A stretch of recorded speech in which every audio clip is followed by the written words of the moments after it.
네, 관훈 토론회 시작하겠습니다. 서울시장 선거가 일주일 앞으로 다가왔습니다. 중견 언론인들의 연구 모임인 관훈클럽은 지난 11일 박영선 더불어민주당 서울시장 후보 토론회에 이어서 오늘은 국민의힘 오세훈 후보를 모셨습니다. 오세훈 후보는 제33, 34대 서울특별시장과 16대 국회의원을 지냈습니다. 지난해에 이어 아직도 끝이 보이지 않는 코로나 팬데믹 속에서 국민 모두가 여전히 힘든 상황입니다. 때문에 이번 선거에 거는 기대도 커 보입니다. 유권자들의 관심이 높은 만큼 패널들의 질문도 날카로워질 것으로 보이는데요. 다소 불편한 질문에도 성실하게 답변해 주시길 기대하겠습니다. 혹시 방청석에서도 질문이 있으시면 전달해 주시면 잘 반영하도록 하겠습니다. 토론에 앞서 패널 소개하겠습니다. 제 오른쪽부터 소개해 드리겠습니다. 김홍수 조선일보 논설위원입니다. 그리고 그 옆에는 구혜영 경향신문 정치부 선임기자입니다. 그리고 제 왼쪽에는 김희원 한국일보 논설위원입니다. 그리고 제일 끝에는 김대영 매일경제신문 경제부장입니다. 그리고 사회를 맡은 저는 SBS 편집부 선임기자 홍지영입니다. 토론에 앞서서 기조연설을 먼저 듣고 시작하겠습니다. 오세훈 후보는 마스크를 벗고 토론회 진행하도록 하겠습니다. 예, 다시 인사드리겠습니다. 반갑습니다.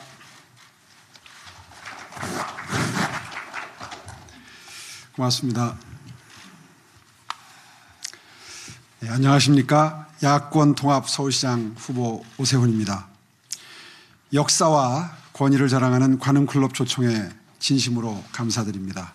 존경하는 이기용 총무님과 회원 여러분, 그리고 함께해 주신 언론계 원로분들을 비롯한 여러분과 함께 말씀을 나눌 수 있게 돼서 참으로 영광입니다. 박원순 전 시장 시절 대한민국의 심장 서울의 평균 경제 성장률은 2.3%로 비슷한 기간 우리나라의 평균 경제 성장률 2.8%에 많이 못 미칩니다. 글로벌 도시지수, 국제금융센터 지수도 엄청나게 하락을 했습니다.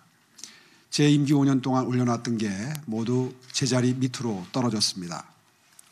서울의 경쟁력이 위기를 맞고 있고 서울 경제는 활력을 잃어가고 있습니다. 지금 나아갈 방향조차도 잡지 못하고 있습니다. 지금 서울 시민들께서는 코로나19로 힘든 시간을 보내고 계십니다. 무엇보다 안심할 수 있는 서울을 만들겠습니다. 당선 즉시 시정을 안전궤도에 올리고 시민들의 안전과 일상을 회복시켜드리겠습니다. 그물망복지, 제 임기 중에 했던 그물망복지 시즌2를 기대하셔도 좋습니다. 주거, 일자리, 건강, 소득에서 안정을 찾아드리고 여성, 장애인, 어르신, 청소년과 청년, 저소득층이 더욱 안심할 수 있도록 하겠습니다. 모든 시민이 중산층이 될 수 있도록 200가구를 선정해서 안심소득을 시범 실시하겠습니다. 어려움에 처한 자영업자와 소상공인에게 1억까지 1년 무이자의 사무 4가지가 없는 이자와 보증료와 이런 것들이 없는 사무대출을 시행하겠습니다.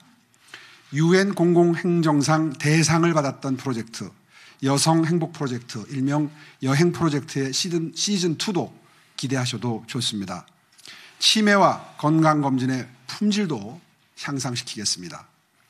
근무 시간의 절반을 어렵고 도움이 필요한 분들과 만나서 말씀을 듣겠습니다. 지난번에는 머리로 일했다면 이번에는 가슴으로 일하겠습니다. 안심시켜드리는 걸로 만족하지 않겠습니다. 코로나 이후의 서울을 준비해 나가겠습니다. 담대한 상상력과 과감한 행동으로 변화의 선도자가 되겠습니다. 서울의 도시, 교통, 주거, 주택, 행정 모든 패러다임이 바뀔 것입니다. 일자리가 생기고 삶의 질이 높아질 것입니다.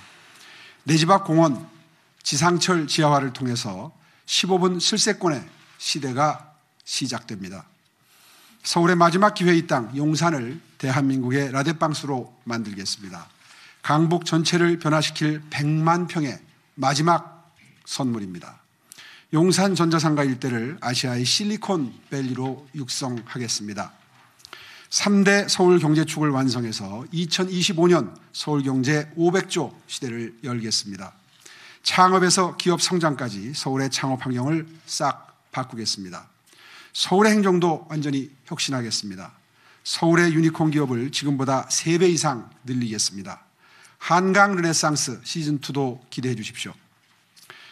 빠르게 공급하고 확실하고 안정적으로 공급해서 부동산 가격 안정 이루겠습니다. 원하는 곳에서 마음 편히 살 수 있게 36만 호 신규주택 공급 발판을 마련하도록 하겠습니다. 재개발 재건축 정상화로 18만 5천 호 공급하겠습니다. 상생주택 7만 호 공급하겠습니다. 모아주택 3만 호 신속하게 공급하겠습니다. 기존의 공급계획 7만 5천 호도 차질 없이 추진될 것입니다. 서울시민 중에 1인 가구 비중이 34%를 넘어섰습니다.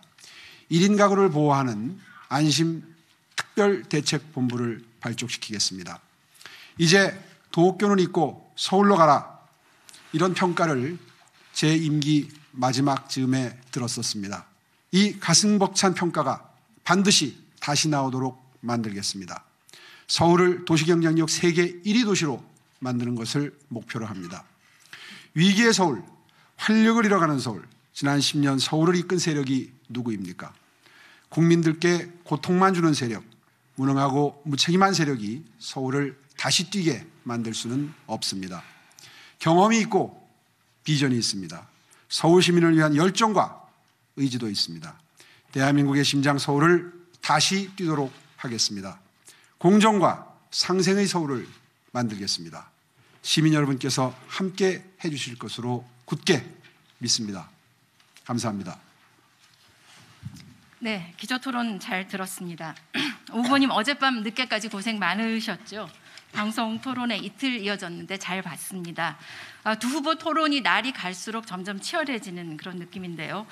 어제도 역시 내곡동 땅 문제가 토론회에서 가장 큰 화두가 됐던 것 같습니다.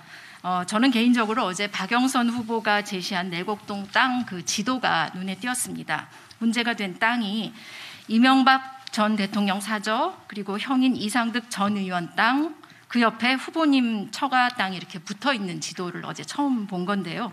이 부분에 대해서 오세훈 후보님의 해명이 좀 필요할 것 같습니다. 설명 듣고 싶습니다. 예, 어저께 밤늦게 토론을 하고 오늘 아침에 눈 뜨자마자 또 이곳으로 달려왔기 때문에 그 이명박 전 대통령님과 이상득 전 의장님 땅이 어느 위치에 있는지, 지도상에 어디에 표시되어 있는지 저는 사실은 잘 모릅니다.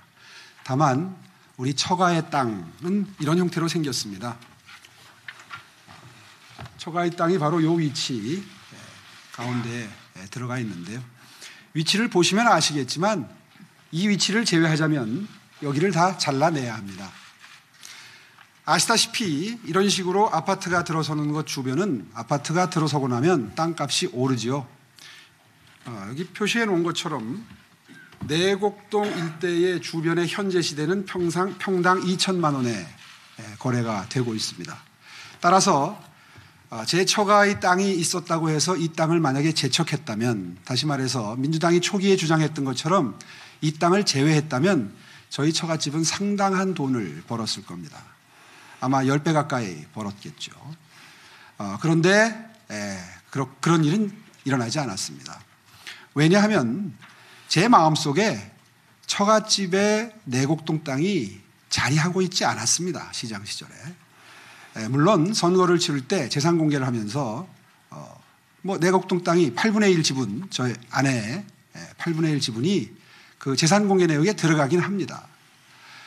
그런데 사실 우리나라의 대부분의 남성들이 그렇듯이 내곡동 땅에 대해서 물어보는 것도 민망합니다, 사실.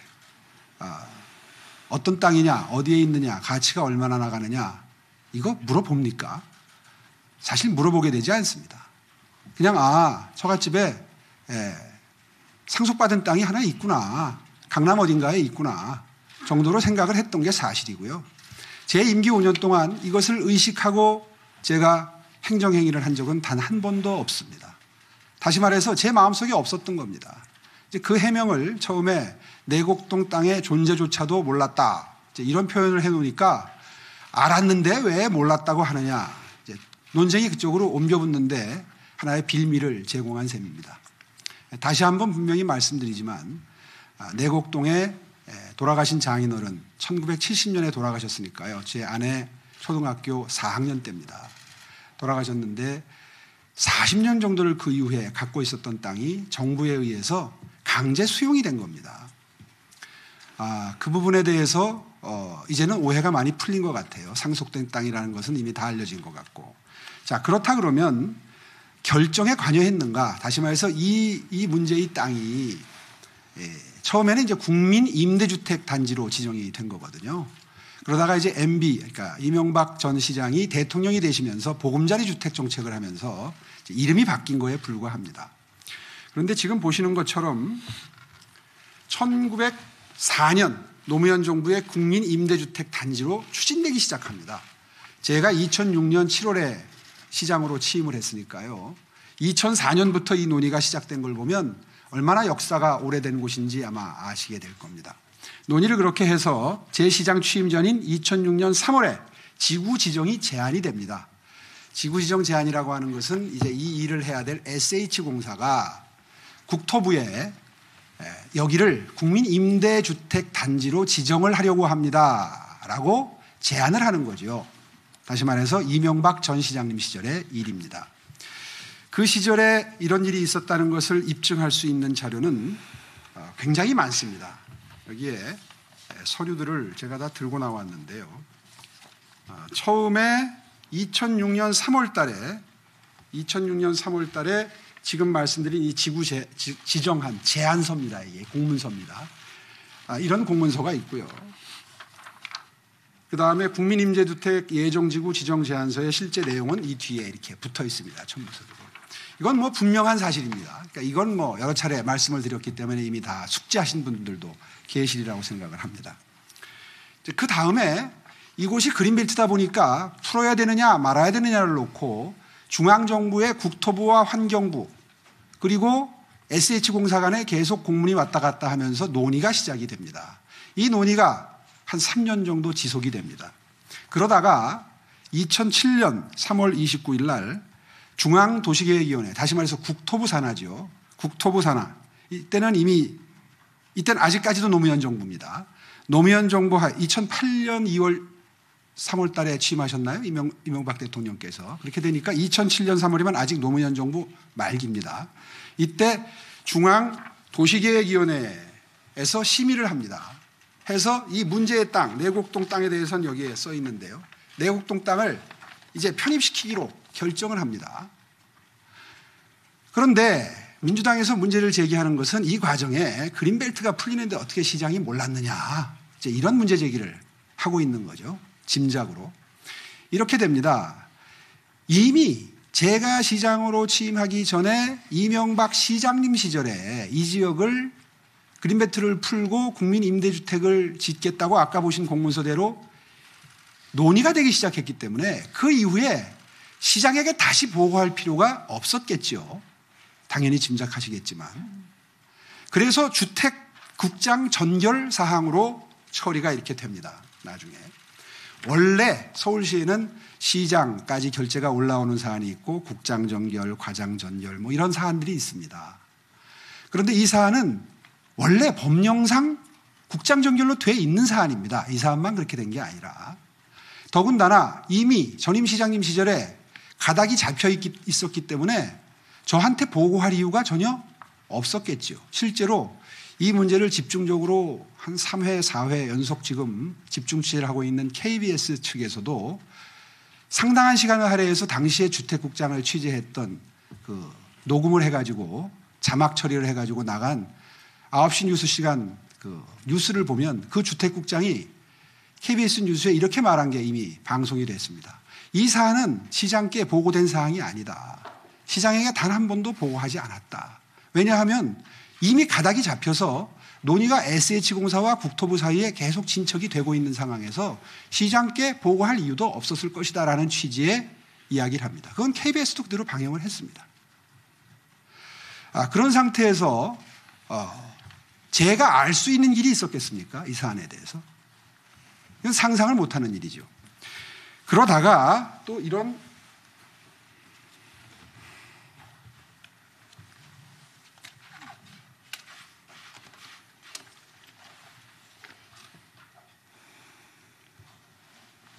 이런 공문서가 등장을 하게 됩니다. 내곡 국민임대주택단지 예정재구 제한 철회. 왜 갑자기 철회가 되느냐? 국민임대주택이 보금자리주택으로 법이 바뀝니다. 그러니까 공무원들은 이런 경우에 형식적인 처리를 해야 됩니다. 왜냐하면 원래 국민임대주택 단지였는데 비슷하게 임대주택과 분양주택이 한 6대4, 4대6 비율로 들어가는 똑같은 사업인데 사업명이 바뀌니까 전부 다 서류를 갈아 넣어야 되는 겁니다. 따라서 이 제한 철회를 하는 과정에서 서울시를 경유하게 됩니다. 이 서류가. 이게 시장까지 들어왔겠습니까? 법이 바뀌어서 이름만 전부 바꿔놓는 형식적인 절차를 거치는 업무를 처리했는데 이것까지 시장 결재를 받았을 리는 저는 없다고 생각합니다. 이 절차 역시 국장 정결로 처리가 됐겠죠. 이제 그렇게 해서 국민 임대주택 지구로 지정이 시작됐던 일이 보금자리 주택으로 바뀌게 됩니다. 그런데 분명한 것은 이 일이 진행되면서 이번에 문제가 되면서 선거 때 천준호 의원이라는 분이 박원순 시장의 비서실장 출신입니다. 이분이 이 문제 제기를 처음으로 제기를 하면서 벌써 한 3주 전에 문제 제기가 됐는데요. 이분이 처음에 이런 기자회견을 합니다. 이 지정을 철회하고 다시 보금자리 주택으로 지정을 해달라는 서울시의 공문이 국토부로 가는 그 서류를 들고 아까 보여드렸던 그 서류, 이 국장 정결의 이 서류를 들고 오세훈 시장이 당시에 국토부에 지정을 촉구했다라는 정말 사실관계와 맞지 않는 거짓말 기자회견을 합니다. 제가 법이 바뀌어가지고 서류가 경유하는 관계에 있었는데 제가 지정을 촉구했다라는 표현을 쓰면서 이 사건이 시작이 된 겁니다. 그래서 당시에 제가 해명을 했습니다. 그거는 촉구한 게 아니라 법이 바뀌어서 기존에 지정됐던 임대주택지구가 보금자리주택지구로 바뀌는 과정에서 중앙정부, 국토부의 지시, 협조 요청에 의해서 형식적인 서류를 국장 정결로 해서 보낸 서류입니다. 이렇게 해명을 했습니다. 정확하게 해명을 한 거죠. 이미 10년 전에 있었던 사안이니까 그나마 신속하게 바로 그날 대응이 됐던 겁니다. 이게 다입니다. 그 이후에 나왔던 이야기들은 다 사실을 부풀리거나 왜곡하거나 혹은 비틀거나 본질을 흐리거나 했던 일들에 불과합니다. 아마 그러면 물어보실 거예요. 무슨 측량 현장에 오세훈이 등장을 했다. 그리고 뭐 까만 선글라스를 끼고 뭐 하얀 무슨 옷을 입고 잠바를 입었다나 그러는데요. 3명이나 봤다는 것은 그 측량 현장에 갔었다는 거고 그러면 이 땅의 존재를 알고 있었던 것 아니냐. 이제 이거를 입증하기 위한 작업인 것 같습니다. 근데 그 시기가 2005년 6월입니다. 그러니까 제가 시장이 되기 1년 전의 일입니다. 자, 후보님 죄송한데요. 지금 저희 패널들이 질문을 해서 충분히 해명을 하실 기회를 드릴 텐데요. 지금 이렇게 되면 저희들이 할 질문이 없어지거든요. 네, 그렇게 하십시오. 차근차근 진행하겠습니다. 자, 이어서 경향신문 구혜영 정치부 선임 기자가 질문 이어가겠습니다. 예, 지금 오 후보께서 모두 발언 이후에 이 문제에 대한 입장을 임기 5년 동안 의식하지 않고 그에 맞춰서 행동하지 않았다고 이제 말씀하셨지만 역으로 이렇게 생각해 볼 수 있을 것 같습니다. 선거에 나오셨기 때문에 이 고위공직자의 부동산 문제는 명확한 입장 정리가 필요하다. 이미 부동산 문제는 공정의 문제로 국민들이 받아들이는 만큼의 지금 공분이 큰 사안이기 때문에 이번 경우는 더더욱 그런 것 같습니다. 이것이 나중에 정책 신뢰도까지도 이어질 수 있는 사안이기 때문에 그렇고요. 그래서 지금 이 문제에 대해서 지금까지 오 후보님의 해명을 좀 종합하면 여러 가지 쟁점마다 해명이 바뀌거나 그다음에 논란에 대해서 좀 불충분한 해명 이런 것 때문에 의혹이 좀 계속 확산되고 있는 것 이것도 좀 사실인 것 같습니다. 그래서 제가 이렇게 좀 준비를 하다 보니까 어제 토론에서도 이제 강조를 하신 게 SH와 국토부가 협의한 사항이라 나는 개입하지 않았다. 이 입장을 이제 어제도 강조를 하셨는데 제가 2008년 10월 14일 국회 국토위원회 국정감사 속기록을 좀 봤습니다. 당시 민주당 강창일 의원이 주택을 그린벨트를 해제하고 주택을 공급하기 위해서 이 지역에 10층에서 25층 높이의 고층 아파트 건설을 계획한 국토부의 계획을 서울시가 친환경 저층 주택으로 건설하기를 원했다는 것을 국토부와 상의를 했느냐고 묻습니다. 당시 강창일 의원이. 이에 대해서 이제 오 후보께서 이미 2008 그때 뭐라고 답변을 하셨냐 하면 협의 과정에서 서울시의 의견을 전했다. 이렇게 답변을 하신 걸로 속기록에 나와 있습니다. 이 답변으로 보면 오 후보께서 이미 2008년에 그린벨트가 해제되면 국토부가 주택 공급을 위해서 어떻게 하겠다라는 구상을 알고 계셨고, 그리고 이 같은 국토부 구상에 반대하는 서울시에 대안도 제시했음을 좀 시사하는 사례로 해석할 수 있을 것 같습니다. 혹시 이 답변 내용 기억하십니까? 당연히 기억이 안 나죠. 네. 아, 기억이 안 나십니까? 그게 몇 년도죠? 이게 지금 정확하게 2008년 10월 14일입니다. 13년 전의 일이군요. 시간이 2008년. 예. 2008년. 예. 네. 예.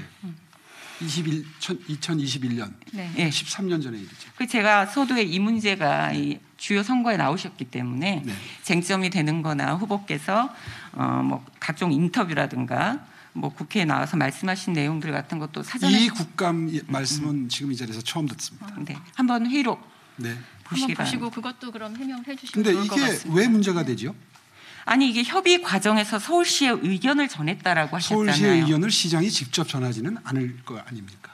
아, 예. 그럼 그것도 답변으로 예. 간주를 하겠습니다. 서울시의 의견을 예. 시장이 직접 어느 자리에서 구두로 전달하는 게 아니라 아마 네. 서류로 전달이 됐을 텐데요. 네. 아까 말씀드린 것처럼 네. 국장 정결 사항으로 다 처리가 된 상태에서 네. 아마 이 질문이 미리 네. 사전에 예측이 됐을 거고 네. 그러니까 이거는 사전에 다 의견을 전달했습니다. 네. 국감을 준비하면요.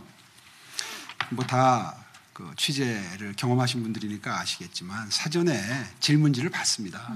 그렇게 해서 이런 질문이 들어옵니다라고 얘기가 오고요. 그렇게 되면 사실은 답변을 다 사전에 준비합니다. 네. 그렇게 국감이 준비되지 않습니까? 그러니까 밑에서 이 질문이 아까 강창일 의원이라고 그러셨나요? 예. 네, 의원님이 이 자료를 요청했습니다 하면 질문을 예측을 하죠. 네. 담당 부서에서. 네. 그래서 그 전날 하루 종일 쭉 보고 공부를 합니다. 네. 그래서 이런 질문이 나오면 이렇게 모범 답안이 다 미리 제 책상에 올라오죠. 예. 하루 종일 이제 들여다보고 거기에 맞춰서 답변을 합니다. 그러니까 네. 마치 속기록을 보면 제가 그 자리에서 기억을 하고 답변한 것처럼 모양이 돼 있지만 사실상 국감회의록은 그런 식으로 작성이 된다는 것을 국민 여러분 이해해 주시면 되겠습니다. 그러면 이 문제 관련해서 오 후보께서 좀 더 구체적으로 답변하신 내용도 제가 좀 네. 살펴보니까 있던데요. 2009년 10월 16일 서울시의회 도시관리위원회 회의록입니다. 당시 김효수 주택국장께서 이 개발과 관련한 주택 공급 계획 뭐 이런 걸 얘기를 하다가 김효수 국장께서 당시 오 후보가 구릉지의 성냥갑 아파트는 가급적 배제하고 친환경적 주거단지를 만들자고 해서 방향을 바꿨다. 이렇게 발언을 하셨습니다. 네. 그리고 좀 더 구체적으로 그러니까 오세훈 시장께서 이렇게 하는 건 안 맞지 않느냐. 그래서 친환경적 주거단지를 만들자 해서 방향이 바뀌었다고 이제 얘기를 한 내용이 도시관리위원회 회의록에 나옵니다. 네.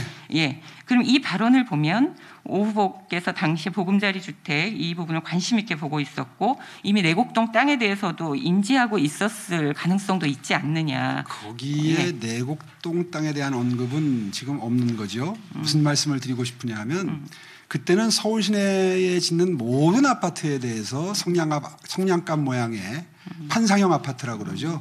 그런 것들은 이제 더 이상 짓지 말고 디자인 개념이 들어간 그런 아파트를 짓자는 건 서울시 전체에 해당되는 얘기고 예. 이게 굳이 보금자리 주택이나 여기에만 해당되는 얘기도 아니고 더군다나 내곡동에 대한 이야기는 아닙니다. 네. 그거를 이제 의심의 눈으로 보시니까 아이고 이거 내곡동에 대해서 알았고 지시를 했다 이렇게 해석이 되지만 상식 그 말은 입에 붙어 있었던 거의 아시지 않습니까? 디자인 서울을 했다는 건 뭐 세상이 다 아는 사실이지 않습니까? 그런 정도의 언급을 그 자리에서 한 걸 그렇게 속기록이 적고 있는 걸로 저는 그렇게 이해가 됩니다. 근데 어찌됐든 협의 과정에서 서울시 의견을 전했다. 그다음에 오세훈 시장께서 이것은 안 맞지 않느냐라는 발언, 이런 걸로 보면 물론 정결사항이라고는 말씀하셨지만 이 정도 답변을 하시려면 최소한 보고를 받으시거나 이 정도 내용을 어느 정도 좀 알고 있는 상태에서 답변하지 않았겠느냐. 그렇다면 이거는 2008년에 그린벨트가 해제될 때 국토부가 어떤 구상을 갖고 있었고, 그리고 서울시는 이 구상에 어떻게 반대한다라는 걸 사전에 좀 의견 교환을 하지 않으셨을까라는 추측이 좀 가능한데요. 당시 상황이 구체적으로 기억은 안 납니다만은 이렇게 됐을 겁니다.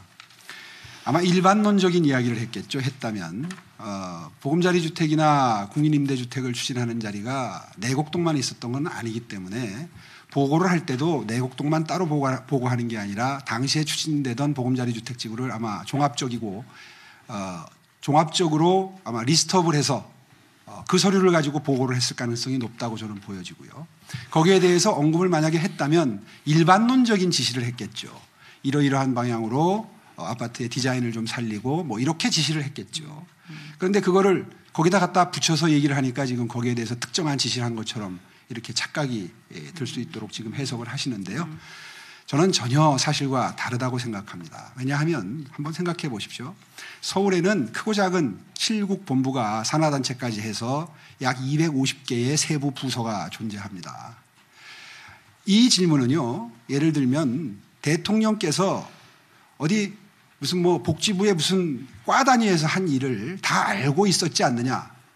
복지에 좀 신경 써라 라고 하니까 그 복지 부서에 대한 이야기를 언급한 거 아니냐. 이런 식으로 갖다 붙여서 해석하는 것과 거의 다를 바 없는 그런 해석이라고 생각합니다. 어느 조직이든 총책임을 지는 지휘자는 포괄적이고 보편적인 지시를 합니다. 특정 사업의 경우에 어떻게 해라 구체적으로 얘기하는 건 그건 과장이나 계장이 해야 될 일이지요. 그리고 과장이나 계장이 직접 들어와서 보고하는 일도 극히 드뭅니다. 아주 시급한 현안이거나 하지 않으면 통상 국장님이나 본부장님을 통해서 보고를 하지요. 이제 그런 상황이 시의회 속기록에 그런 식으로 인용이 되어 있다고 해서 이걸 보금자리 주택, 특히 내곡지구를 알고 지시한 것 아니냐. 이거는 정말 큰 견강부회입니다. 예, 그 정도쯤에서 그럼 정리하시고 예. 추가 질문 있으신가요? 예, 그러면 다음 질문으로 넘어가 볼까요? 네. 거듭되는 그 보고 관련된 내용인데요. 네. 그 오 후보께서는 내곡동 그린벨트 해제 그리고 주택지구 지정은 주택국장 전결 사항이라서 시장이 알지 못했다 이렇게 해명을 하고 있습니다. 그러나 이해관계자들의 갈등이 심각했던 그런 사안에 대해서 과연 시장에게 보고하지 않고 추진할 수 있었을 건지, 또 하나는 SH공사의 내곡동 보금자리 지정 제안서 관련 문건에는 서울특별시장 오세훈이라고 분명히 적시되어 있는데 보고받지 못했다는 게 사실인가요? 예, 사실 이 정도 사안은요, 이해관계자들이 갈등이 있는 사안에 들지도 못합니다. 사실은 재건축, 재개발 현장 같은 곳은요, 엄청난 갈등이 존재하고 정말 시장이 관심을 기울여서 갈등을 해소해야 될 그런 사건들이 빈발하는 곳입니다. 그런데 그린벨트를 해제하고 그 지역에 땅을 수용하는 정도의 일은 이거는 거의 갈등이 없는 일이나 마찬가지입니다. 물론 보상가에 대해서 늘 토지주들은 불만이 많지요. 대한민국 정부를 비롯해서 어느 나라 정부든지 간에 땅을 수용하는데 충분한 돈을 대가를 지불하고 수용하는 경우는 잘 없습니다.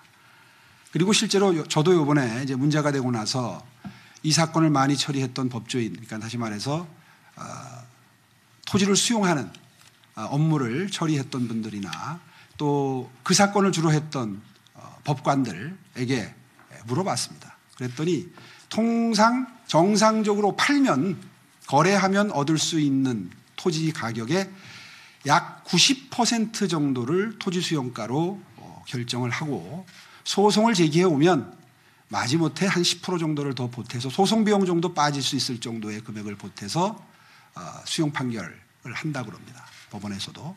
그러니까 대부분 이 토지 수용 가격을 통보받는 주체들은 처음엔 다 분노하지요. 내 땅이 왜 이거밖에 가격이 안 가느냐. 그러다가 소송하게 되면 법원에 불려다녀야죠. 비용 쓰지요. 그리고 결국 올려주는 건 변호사들이 한 10%, 15% 올라갑니다.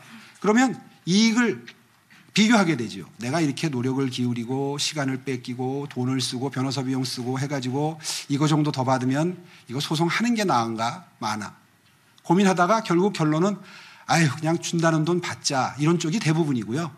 그중에서 이제 권리의식이 특히 강한 분들은 법원까지 사건을 가지고 가게 됩니다. 보통 이런 과정을 거치게 되는데 지금 이 정도로 이해관계가 큰데 이게 시장에게 보고가 안 됐느냐 이런 말씀을 하시는 건 전 사실은 지금 제가 설명드린 바에 비추어 봐서 전혀 이해하기 힘든 사안이라는 말씀을 드리고요. 그 다음에 공문서에 서울시장 직인이 찍혔다. 아까 여기도 찍혀 있지 않습니까? 보여드렸던 이 서류에도 찍혀 있는데요. 국장 전결 사항도 외부로 서류가 나갈 때는 항상 서울시장 직인을 찍습니다. 그건 과장 전결도 마찬가지입니다. 그렇기 때문에 그리고 이것은 관행이 아닙니다. 법령에 그렇게 되어 있습니다. 그래서 박원순 시장 시절에도 똑같이 이런 관행대로 이런 법령대로 사건이 서류가 처리가 됐거든요. 그러니까 이렇게 중요한 일이 이 사건 하나만 떼어놓고 보면 아니 그린벨트가 풀리는 중요한 사안인데 어떻게 국장 전결이야 라고 말씀하시겠지만 이런 정도의 사안은 서울시에서 그렇게 뭐 희귀한 경우도 전혀 아니고요. 그리고 기존의 법령에 입각해서 국장 전결로 처리한 전형적인 사례였다는 거 오해가 없었으면 좋겠습니다. 예, 이어서 김홍수 의원 질문 저도 하나 하시겠습니까? 질문드리겠습니다. 그 내곡동 의혹건은 제가 보기에는 초기에 이제 오 후보님의 해명 내용이 뭐 상식적이지 않아서 의혹 제기가 계속 확대 재생산되는 게 아니냐 이런 생각이 듭니다. 그러니까 내곡동 땅 그 국민 임대주택 지구 지정이라든지 보금자리 주택 재지정이라든지 이런 게 다 오 후보님이 그 서울시장 재직 시절에 이제 있었던 일이고 2000년 국회의원 선거 때 그리고 2008년 서울시장 그 재산 신고 항목에도 그 내용이 들어 있었기 때문에 그런데 오 후보님이 초기에 땅 존재도 몰랐다, 임대주택 지정 몰랐다 이렇게 말씀을 하시니까 이게 뭐지 상식적이지 않다, 잘 납득이 안 된다 이런 의견이 이제 확산이 된 것 같습니다. 이게 혹시 어떤 착각이 있었던 겁니까? 아니면 무슨 말 실수 같은 게 있었던 건가요? 착각이라기보다도 그렇게 지적을 하시니까 제가 좀 반성을 하게 되는데요. 존재조차 몰랐다라는 표현이 빌미가 된 것 같습니다. 정확한 표현은 제 의식 속에 없었다 이렇게 표현했으면 참 좋았을 뻔했다는 생각이 지금 듭니다. 사실 선거하면 선거 현장에서 갑작스러운 질문을 받을 때가 많습니다. 그럴 때 사실은 답변이 하고 싶은 게 있어도 참았다가 돌아가서 캠프에 확인을 지시하고 확인돼서 돌아오는데 적어도 반나절이나 하루 이틀이 걸리죠. 이번 사건은 처음에 그렇게 대처를 했었으면 더 좋을 뻔했습니다. 그런데 지금 명백하게 기억이 나는 것이요. 그날 아침에 마곡지구에서 뭔가 그 현장에서 서남권 발전 방안에 관한 브리핑을 하는 언론을 모시고 하는 그 행사가 있었습니다. 그 행사가 제 기억이 한 10시나 10시 반 정도였는데 이 문제의 기자회견을 그쪽으로 가는 과정에 천준호 의원이 기자회견을 한다는 사실을 차 속에서 알았습니다. 이런 경우에 보통 후보자는 고민을 합니다. 이게 나가게 되면 바로 확산이 될 텐데 최대한 빠르게 대처를 해야 된다는 강박관념이 생기죠. 그래서 빠르게 이거 방안이 없느냐 그랬더니 10년 전에 해명한 자료가 있습니다. 그래서 그거를 요즘에는 이제 모바일 시대니까 휴대폰으로 받았어요. 순식간에. 사실은 기자회견 내용이나 기자회견을 한다는 사실을 기자회견 하기 전에 한 1시간 전쯤에 알게 된 것 같아요. 그래서 미리 대처가 가능했던 거죠. 그래서 천준호 의원이 기자회견을 한 직후에 제 해명이 나갑니다. 첫 해명이 나갑니다. 사실은 이러한 신속한 대처에 당신은 굉장히 만족을 했습니다. 왜냐하면 거의 동시에 나갔기 때문에 기사에 반론까지 같이 실렸으니까요. 사실은 신속성 필요로 하는 신속한 대처에는 성공을 했죠. 그런데 이제 문제가 생기기 시작한 것이 그 다음입니다. 왜냐하면 10년 전에 해명할 때 썼던 표현을 그대로 쓴 겁니다. 그러다 보니까 본의 아니게 표현이 과한 표현이 있었고 부정확한 표현이 있었고 그렇게 된 거죠. 그렇게 된 것이 시작이었고요. 그 다음에 이 존재도 몰랐다는 표현은 그 다음 날 하룻밤인가 이틀밤을 잔 다음에 나온 표현인데요. 솔직히 말해서 아까도 말씀드린 대로 이미 처갓집에 상속받은 재산이고 분명한 것은 큰 처남이 8분의 3 지분이고 작은 처남이 8분의 2 지분이고 저희 처갓집이 2남 2녀입니다. 형제가. 그다음에 제 처와 처제가 8분의 1, 장모님이 8분의 1 이렇게 상속받은 땅인데요. 8분의 3이나 8분의 2를 상속받은 큰 처남과 작은 처남이 있는데 서로 집사람이 이번에 우리 몫으로 이 땅 강제 수용된 거 얼마가 나왔다라고 저한테 그때 뭐 한 계산을 해보니까 한 4억 세금 띄고 나면 한 4억 정도 되겠더라고요. 4억 정도 되는 돈을 받았다. 이런 얘기를 들으면 통상의 대한민국 남편들은 반응이 어떨까요? 아 그래? 아유 참 큰 도움 되겠다 이거. 아유 고맙네. 장모님께 다음에 만나면 고맙다고 말씀드려야 되겠네. 이 정도 아니겠어요? 사실 그러고 나서 새까맣게 까먹는 겁니다. 이걸 계속해서 의식하고 내곡동 땅에서 우리가 뭔가 보상을 받았다는 걸 의식하고 일을 하게 됩니까? 그 전에도 역시 마찬가지죠. 재산 신고하는데 그 전에는 내곡동 땅이 있다는 사실도 알지 못했겠죠. 처갓집에 예, 시간을 너무 아니 이건 설명을 좀 드려야 되겠습니다. 너무 그동안 했던 질문들도 있고 그래서요. 또 아마 저 패널들 답변을 통해서 질문하실 시간 충분히 있으실 것 같고요. 이어서 네, 그러면 아니 말실수가 하실까요? 나온 네, 김에 말실수 그러면- 얘기를 계속해서 네, 아니 예, 그러니까 지금 사실 말씀하신 대로 해명이 조금씩 바뀌고 표현이 바뀌고 구체적인 그 팩트를 조금씩 바뀌면서 논란을 키운 면이 없잖아 있습니다. 근데 그게 거짓말은 아니지 않습니까? 그러니까 네, 그러나- 상대방은 그걸 자꾸 거짓말했다, 말 바꿨다 이렇게 얘기하는데 존재조차도 의식 못했다는 말을 존재도 몰랐다고 표현한 게 그렇게 큰 죄가 되나요? 아 그거를 그렇게 접근하시면 그거 하나를 죄라고 말할 수는 없지만 저희가 아까도 말했듯이 지금 공직자가 자기 공직을 이용해서 사익을 추구했느냐의 문제가 말씀하신 대로 핵심이고 그 여러 정황들을 보여주는 팩트를 하나씩 검증하는 과정이 지금 선거 과정이기도 하기 때문에 네. 그걸 너무 가볍게 여겨서는 안 된다는 생각이 드는데 물론 그걸 그렇습니다. 너무 가볍게 여기시는 것 같아서 그건 좀 유감입니다. 신속하게 그래서 대처하다 보니까 네, 네. 그런 그 네, 네. 오해 소지가 있는 표현을 하게 됐는데요. 그래서 이게 사실은 이런 사안의 경우에 신속한 대처도 굉장히 필요합니다. 선거 국면에서는.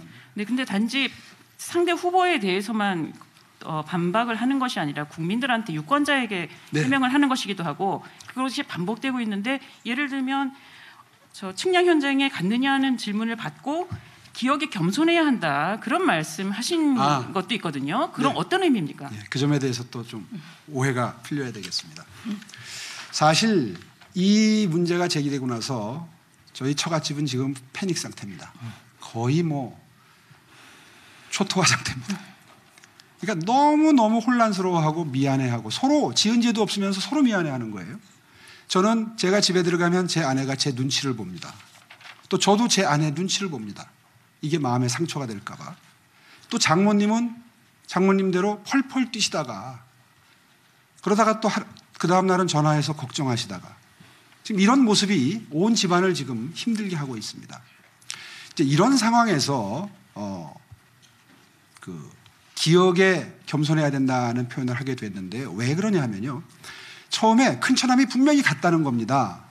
당시에 장인어른은 지금 제가 말씀드리는 장인어른은 이제 장모님과 재혼하신 사실혼 관계에 있는 장인어르신입니다. 지금 사실혼 관계가 거의 40년 가까이 지속이 돼서요.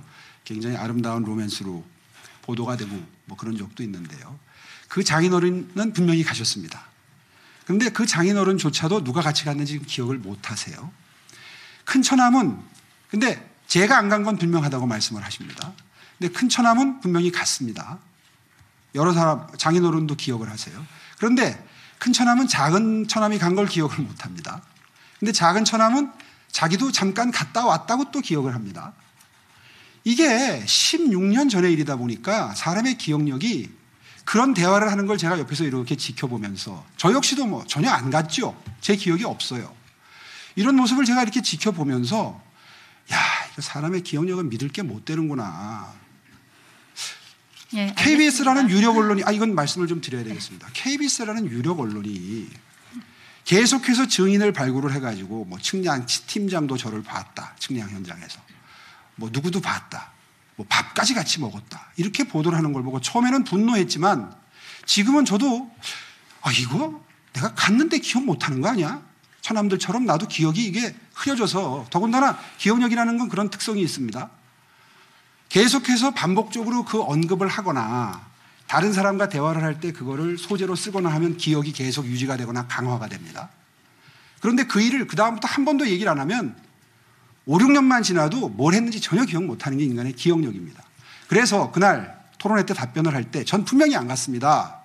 그런데 기억력 앞에 겸손해야 된다는 사실은 저는 알고 있는 사람입니다. 라는 표현을 썼습니다. 네, 전 지금도 말바꾸기라는 공격을 계속 받으시니까 거기에 대해서 본인의 기억이 너무 오래된 일이기 때문에 잘 모를 수가 있고 착오가 생길 수 있다라는 그런 정도로 저희가 이해를 하면 될 것 같은데요. 그렇습니다. 네, 이 논란이 너무 길어지는 것 같아서 지금 내곡동 땅 관련해서 대강 저희가 이야기를 하기는 해야겠지만 거의 다 짚은 것 같고 한 가지 문제 정도가 남은 것 같습니다. 그 보상 문제 가지고 여전히 조금 풀리지 않는 의문이 네. 있기 때문에 그 부분에 대해서 매일경제 김대영 의원 질문하시겠습니다. 네, 그 내곡동 땅 공시지가가 2005년에 43만 원입니다. 근데 2010년 보금자리 주택지구로 지정되면서 148만 원으로 뛰었습니다. 5년 만에 3배가 넘게 올라서 36억 정도 보상을 받았고요. 근데 5년 만에 올랐다고요? 보상을 그렇게 받았다는 거죠. 36억. 내곡동 땅으로 오히려 손해를 봤다 이런 말씀을 얼핏 한 적이 있으신데 그게 어떤 근거로 그렇게 말씀하시는지 하고요. 안 그래도 그 질문이 나올 것 같아서 또 많은 사람들은 이 그린벨트가 풀리고 토지 보상을 받는 것 자체가 혜택이라고 보는 시각들이 많습니다. 전혀 그렇지 않고요. 네, 그러니까 후보님의 시각과 일반인들의 시각이 약간 갭이 제가 있는 설명을 좀 차이가 있는데 그 드리겠습니다. 부분에 대해서 조금 말씀해 주시죠. 이렇게 되죠. 그린벨트가 풀려서 보상을 받게 되면 뭐 이익을 보는 지역도 있을 수 있고 손해를 보는 지역도 있을 수 있지만 정확한 것은 제가 아까 말씀드리다가 시간 관계상 제지를 당했는데요. 토지 보상 업무를 한 분들 대부분의 공통된 의견은 실제로 팔면 받을 수 있는 가격의 한 10%에서 20% 적은 금액을 정부가 제시하는 게 통례고 소송을 하게 되면 한 15%에서 만 20%까지 더 받는 판결이 나오는 경우가 간혹 있다고는 합니다. 그래서 이건 제가 초기에 해명했던 자료인데요. 이 위치에 이어서 이 토지 보상가입니다. 저희 처가가 받은 게 약 4,443제곱미터, 1,000평이 좀 넘죠. 여기에 평당 271만 원으로 보상을 받았습니다.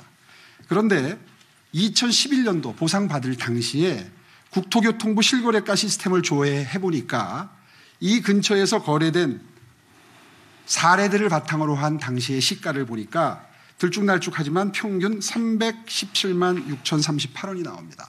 다시 말해서 평당 한 50만 원, 40만 원에서 50만 원을 손해를 본 것이지요. 아마 저희 장모님도 고민을 하셨을 겁니다. 이걸 받고 그냥 말아야 되나 아니면 더 달라고 이의 신청을 한다거나 소송을 해야 되나. 그런데 이의 신청이나 소송의 길을 걷지 않으셨습니다. 아마 본인도 기억 못하시고 저도 지금 전혀 모르고 있는 상황이지만 속으로는 저는 그렇게 짐작을 합니다. 우리 사위가 그래도 서울시장을 했는데 장모라는 사람이 이 문제를 가지고 이의 신청을 하거나 돈을 더 달라고 소송을 하는 게 올바른 일이냐 아마 고민하셨을 거고 결과적으로 그냥 정부에서 제시한 금액을 그대로 받으셨습니다. 그 정부에서 제시한 보상가를 그대로 받으셨는데 그 금액이 시가보다 분명 평당 4, 50만 원이 적은 금액입니다. 자, 이렇게 되면 이제 종합을 해보면 노무현 정부 때 이 지역을 지정하기 시작했고 그 이후에 보금자리 주택으로 바뀌면서 형식적으로 서류가 오가는 절차 끝에 결국 이 지역에 보상이 이루어졌는데 그 보상의 결과가 시가보다 낮았다. 상식적으로 생각해 보십시오. 그린벨트를 풀면서 그린벨트가 풀린 상황을 전제로 가격이 오른 걸 기준으로 보상하는 나라가 있습니까? 그렇게 일하면 국민 혈세를 낭비하는 거죠.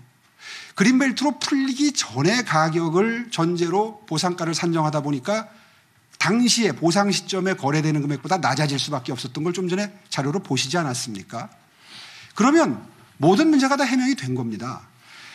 당시의 시가보다 단 1원이라도 더 받았다면 그러면 당시의 시장의 영향력이 뭔가 거기에 미쳤다고 오해할 소지가 있습니다. 그런데 중요한 것은 시가보다 낮게 보상받았다는 거예요. 그런데 여기에 무슨 오해의 소지가 있다고 이걸 이렇게 서울 시민들은 지금 비전과 정책을 듣고 싶은 시점인데 계속해서 관훈 토론에서조차 지금 거의 45분 동안 이 얘기만. 이게 서울 시민 여러분들은 지금 손해보고 계시는 겁니다. 오세훈 시장의 비전을 들을 수 없는 자, 그럼 이런 일이 이제 생기는 거예요. 비전을 좀 더 들어보도록 해야 될 것 같습니다.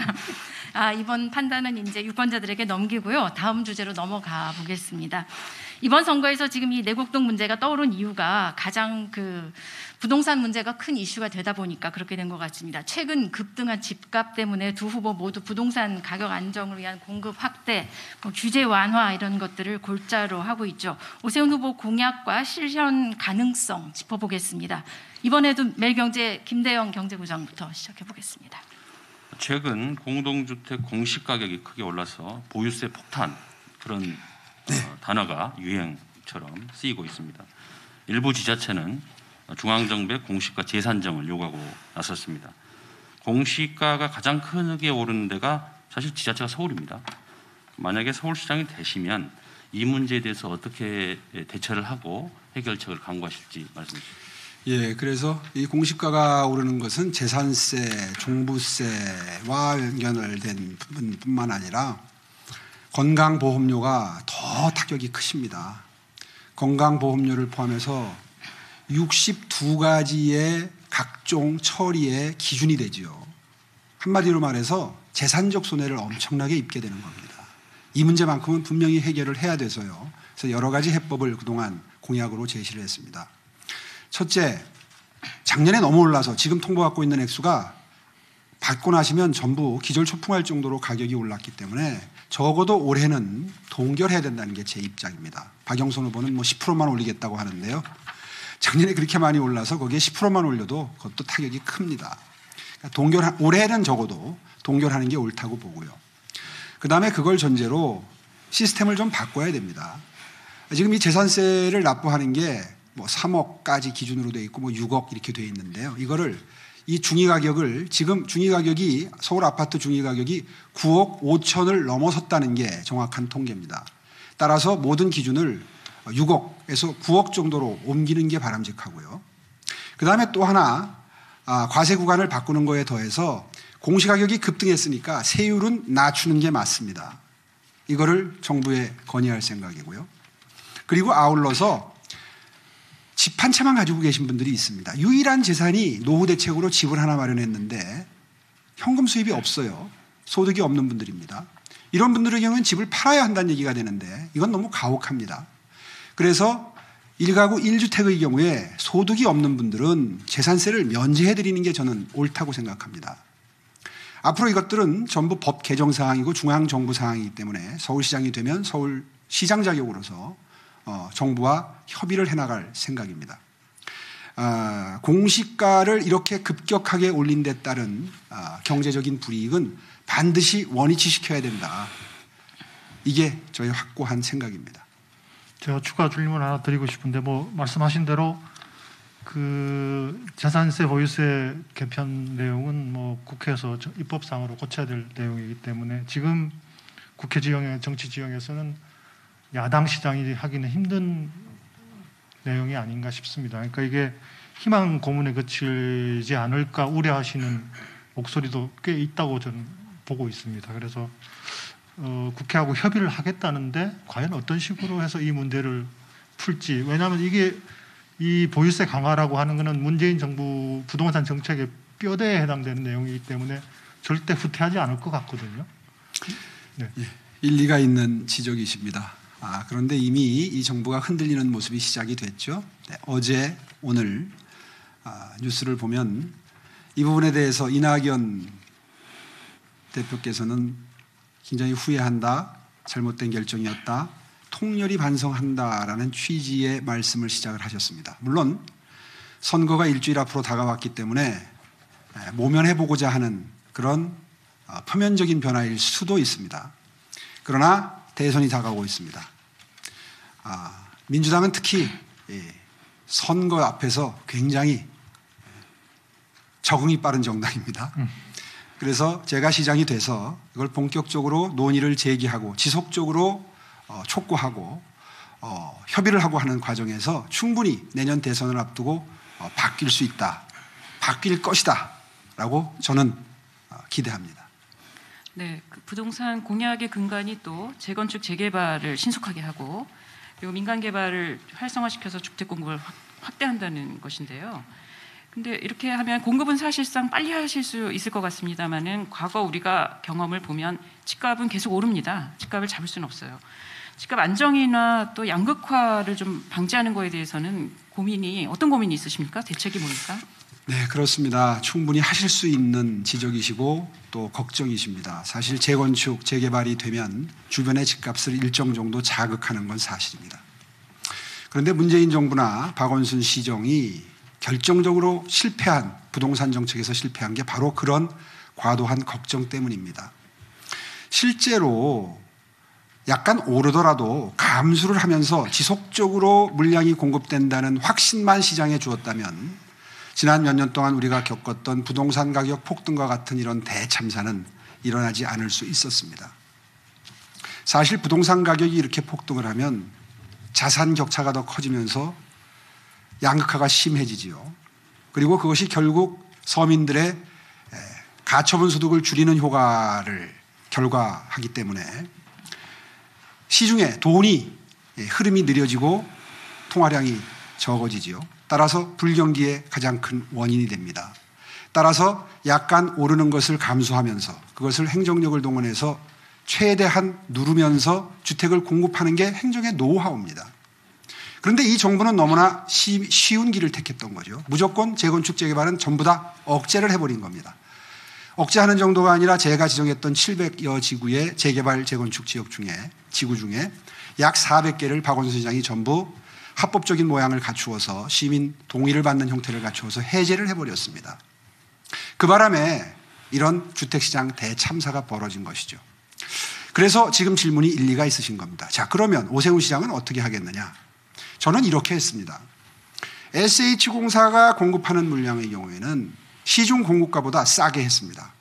대표적인 사례가 마곡지구와 발산지구입니다.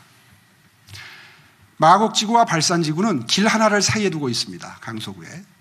제가 토지를 수용해서 토지를 분양할 때 건설원가를 계산을 해서 평당 한 600만 원 정도에 분양했던 걸로 기억을 합니다. 그런데 그걸 전부 수용해서 물려받았던 박원순 시장은 본인이 임기 때 투자한 것도 없으면서 발산지구를 그렇게 했죠. 근데 마곡지구를 분양을 하면서 그 2배 이상을 받았습니다. 싼 가격의 주택이 우리 동네에 수천 가구가 들어온다라고 하는 사실을 알게 되면 그 동네의 거래가 일시적으로 줄어듭니다. 관망 상태로 들어가는 거죠. 이게 어떻게 가는지 한번 보고 나중에 사자. 소비자의 심리는 그렇게 됩니다. 그런데 이렇게 비싼 가격에 공급을 하게 되면 이제 집을 사도 되겠다라는 시그널이 되는 거죠. 그래서 오릅니다. 따라서 SH공사가 공급하는 물량의 경우에는 적어도 시중에서 공급하는 것보다 훨씬 싸게 할 수 있습니다. 이익을 덜 내면 됩니다. 왜냐하면 건설 원가는 그리 비싸지 않습니다. 서울의 집값은 땅값 때문에 비싼 겁니다. 싸게 수용을 했기 때문에 싸게 공급할 수 있는 게 SH나 LH의 역할입니다. 그런데 박원순 시정 10년 동안 제가 분양한 거에 몇 배씩 받고 분양을 했습니다. 철학이 없는 겁니다. 공공에서 분양하고 공공에서 공급하는 물량을 싸게 함으로써 시중에 미치는 영향을 선한 영향, 하향 안정화의 영향을 만들 수 있다는 걸 전혀 모르셨던 거죠. 챙기질 못한 겁니다. 이런 거야말로 시장이 챙기는 겁니다. 이런 것은 지침을 주지 않으면 SH공사나 LH공사의 본능대로 갑니다. 시장이 원리를 알고 있어야 그런 데 대해서 가끔 불러서 요즘에 얼마에 분양합니까? 이런 일 하는 게 시장입니다. 서류 하나에 사인하고 결제하고 이게 시장의 일이 아니에요. 큰 방향에 물꼬를 터주는 게 시장의 일인데 거기에서 박원순 시장은 철저히 실패를 했던 겁니다. 그렇게 해서 꾸준히 공급될 수 있는 물량을 약 25만 가구가 10년 동안 공급될 수 있는 걸 본인 스스로 차단해버렸습니다. 그것도 본인의 자충수 때문에. 기억하십니까? 후보님 잠깐 이제 옆길로 가는 것 같은데요. 저희가 지금 내곡동 문제 때문에 시간을 많이 썼습니다. 지금 토론에 남은 시간이 한 30분 정도밖에 안 되는 것 같은데요. 패널 여러분들께서도 준비된 질문 중에서 합칠 거는 합치고 해서 조금 빨리빨리 진행을 해야 될 것 같습니다. 일단 부동산 관련한 문제 중에서는 지금 거의 다 제가 두 가지 하시겠습니까? 질문인데 네. 그걸 합쳐서 예, 간단히 사회자께서 해주시고요. 이렇게 말씀하셔서. 예, 그리고 후보님도 오늘 지금 그동안 어제 그제 이틀 동안 마토론을 하시면서 하시고 싶은 말씀이 너무 많았던 것 같은데 질문도 축약해서 해주시고 답변도 가능한 한 짧게 네, 요점과 답변도 드리겠습니다. 핵심으로 그렇게 해주시면 좋겠습니다. 자, 계속하시죠. 네, 후보께서는 그 강남하고 목동 재개발, 재건축 규제 풀겠다고 말씀하셨고 층고 규제 완화하고 용적률 상한 규제도 없애겠다 이렇게 말씀하셨습니다. 그런데 도시계획 조례를 개정하려면 시의회 협조가 필수적입니다. 알다시피 민주당이 시의회를 사실상 굉장히 좌우하는 그런 상황인데 시의회를 어떻게 설득하고 관찰하실 생각인지가 하나의 질문이고요. 네. 또 하나는 한강변 아파트 규제가 이제 철폐가 되면 그쪽에 부동산 가격이 더 뛸 것이다 이런 우려가 있고 한강변 고층 아파트 숲이 들어서면 바람의 통로를 막는 열섬 현상 그리고 도시 미관을 해친다 그랬는데 한강변 재건축하고 한강 조망권, 경관권을 어떻게 조화롭게 이 문제를 해결할지 네. 두 가지 말씀해 주세요.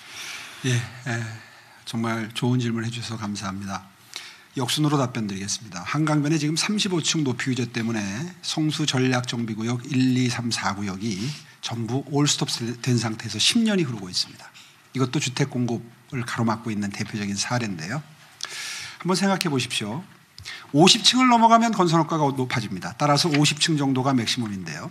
35층을 예를 들어서 45층이나 48층으로 허가하게 되면 건물이 뚱뚱한 게 가늘어집니다. 슬림해져요. 여러 개 지을 게 개수가 줄어듭니다. 그렇게 해서 오히려 통경축이 생겨나고 관망, 조망권이 오히려 보장되는 형태로 건축이 됩니다.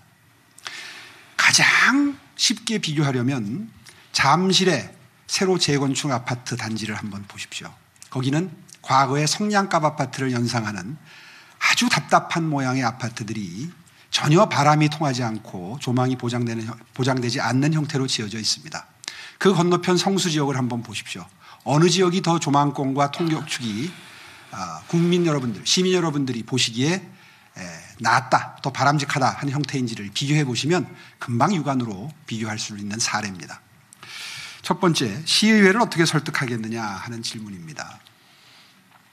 충분히 가능합니다. 왜냐하면 제가 5년 동안 시정을 하면서 가장 지역의 시의원님들이나 구의원님들을 통해서 국회의원님들도 마찬가지고요.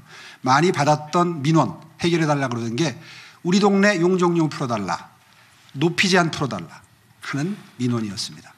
사실상 정부가 방침으로 재건축 재개발을 눌러놨기 때문에 꼼짝달싹 못하고 국토부가 요청하는 것을 서울시가 수용하는 형태로 그동안에 유지가 되어 왔는데요. 실제로 시의원, 구의원님들의 마음은 다릅니다. 이분들은 매일 동네에서 이 민원으로 정말 샌드위치 신세가 돼 있으신 상태거든요. 따라서 들어가서 협의하겠습니다. 마침 대선도 앞에 있습니다. 저는 민주당이 이 원칙 끝까지 고집 못할 거라고 생각합니다. 왜냐하면 본인들도 지금 주택을 공급해야 된다는 사실을 알아요. 그런데 3기 신도시는 해법이 안 돼요. 왜냐하면 강남의 물량이 부족한데 강북에 집을 지어서 가격을 누른다? 안 됩니다. 서울의 주택이 부족한데 주변에 위성도시를 만들어서 해결한다? 안 됩니다. 지금 이게 제대로 된 해법을 못 찾은 거예요. 더군다나 3기 신도시도 아직도 토지 수용 중입니다. 이거 지어지려면 아직도 몇 년 걸립니다. 어떻게 하겠습니까? 주택 공급하려면 서울에 규제를 풀 수밖에 없고 용적률 규제, 높이 규제 풀어야 시장이 움직입니다. 시장의 힘을 무시했다가 지금 4년 만에 이 정부가 호되게 당하고 있는 것 아닙니까? 왜 지금 반성문 쓰기 시작합니까? 이런 거 하겠다는 뜻으로 저는 보입니다. 그런데 만약에 이거를 선거 끝나고 또 안 하면 그땐 제가 침묵을 지키지 않겠습니다. 시의회가 이거를 방해하고 안 해줘서 못합니다라고 국민께 고하고 동의를 구하고 평가를 받아야죠. 그런데 안 해주겠습니까? 시의회가? 저는 그렇게 생각합니다. 제가 그 재건축 관련한 보충 질의를 하나 하고 싶습니다. 그러니까 한강변 층고 제한 완화라든지 이런 거 관련해 가지고 딴 데 어디 인터뷰하신 내용을 보니까 층고를 높여주되 용적률을 올려주되 그 대지의 상당 부분을 기부 체납을 네. 해서 그 기부 체납된 공간을 녹지 공간, 네. 공공재로서의 녹지 공간 같은 걸 만들어서 하면 세계 이제 윈윈하는 네. 구도를 만들 수 있지 않겠나 이제 그런 구상을 네. 인 것 같던데. 근데 이제 문제는 이 기부 체납 비율이 너무 과도하면 또 상업성이 떨어지기 때문에 그 재건축 조합들이 응하지 않을 거란 말입니다. 시장님이 생각하시는 어떤 최적의 균형점 같은 게 있습니까? 네, 그거는 그 지역의 사업 주체와 협의를 해야 될 문제인데요. 대표적인 사례가 압구정지구입니다. 제가 일을 할 때 압구정지구에 똑같은 제안을 했었습니다. 근데 기부 체납 비율을 그때 제 기억에 이게 정확하지 않습니다. 한 40% 정도 했던 걸로 기억이 됩니다. 반발이 컸습니다. 아니 내 땅을 왜 40%나 내놓으라고 하느냐. 40% 내놓으시지만 그거 이상 용적률을 높여드려서 경제성을 만들어 드립니다 하는 협의가 결국은 타결이 안 됐습니다. 그 이후에 박원순 시장이 들어오니까 그것조차도 불가능해진 세월이었습니다. 그동안의 생각들이 많이 바뀌셨다 그래요. 아이고 옛날에 오 시장이 하자고 그럴 때 했으면 지금쯤은 다 끝나 있을 일인데 라는 반성의 분위기도 있다고 저는 들었습니다. 정확한지 모르겠는데요.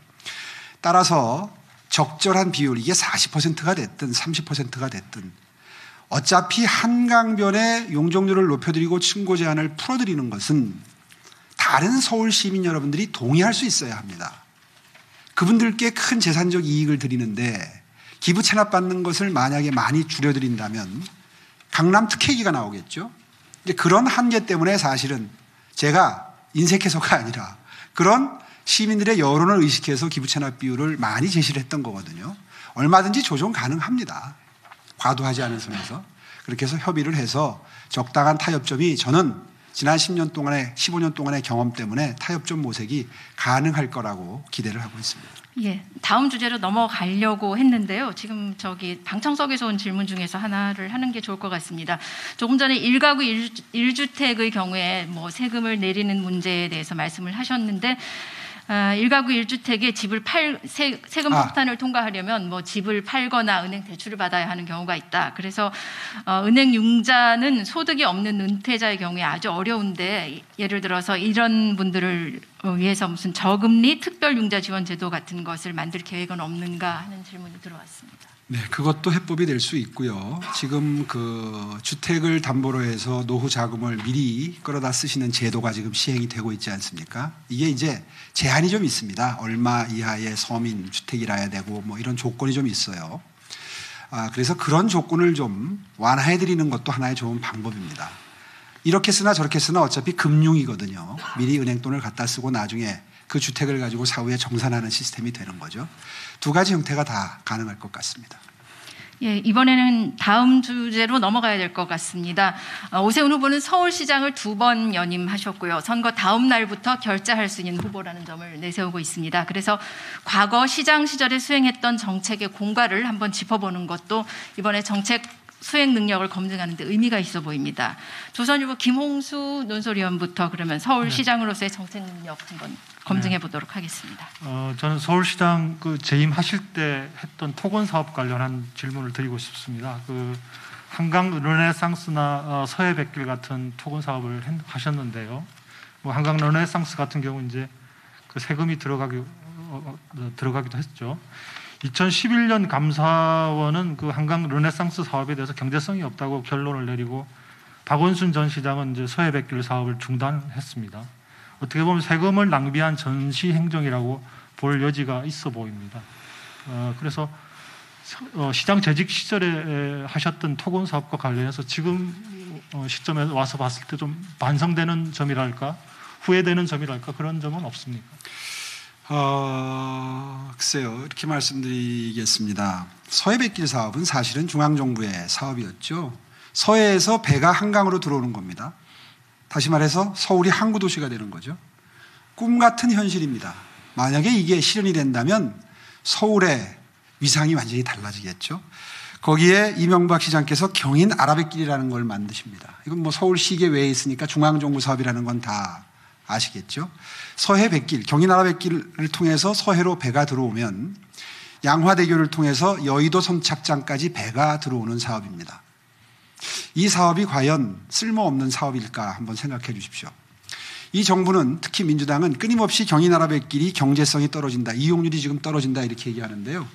아니 배가 들어오면 배를 대고 사람이 내릴 수 있는 여객 터미널이 있어야 배길을 이용을 하는데 터미널을 안 만들어주고 박원순 시장도 한때 만들려고 했어요. 그러다가 이제 또 무슨 환경단체의 반대나 이런 것 때문에 지금 좌절이 된 건데 지금 사업이 제대로 진행된 게 아닙니다.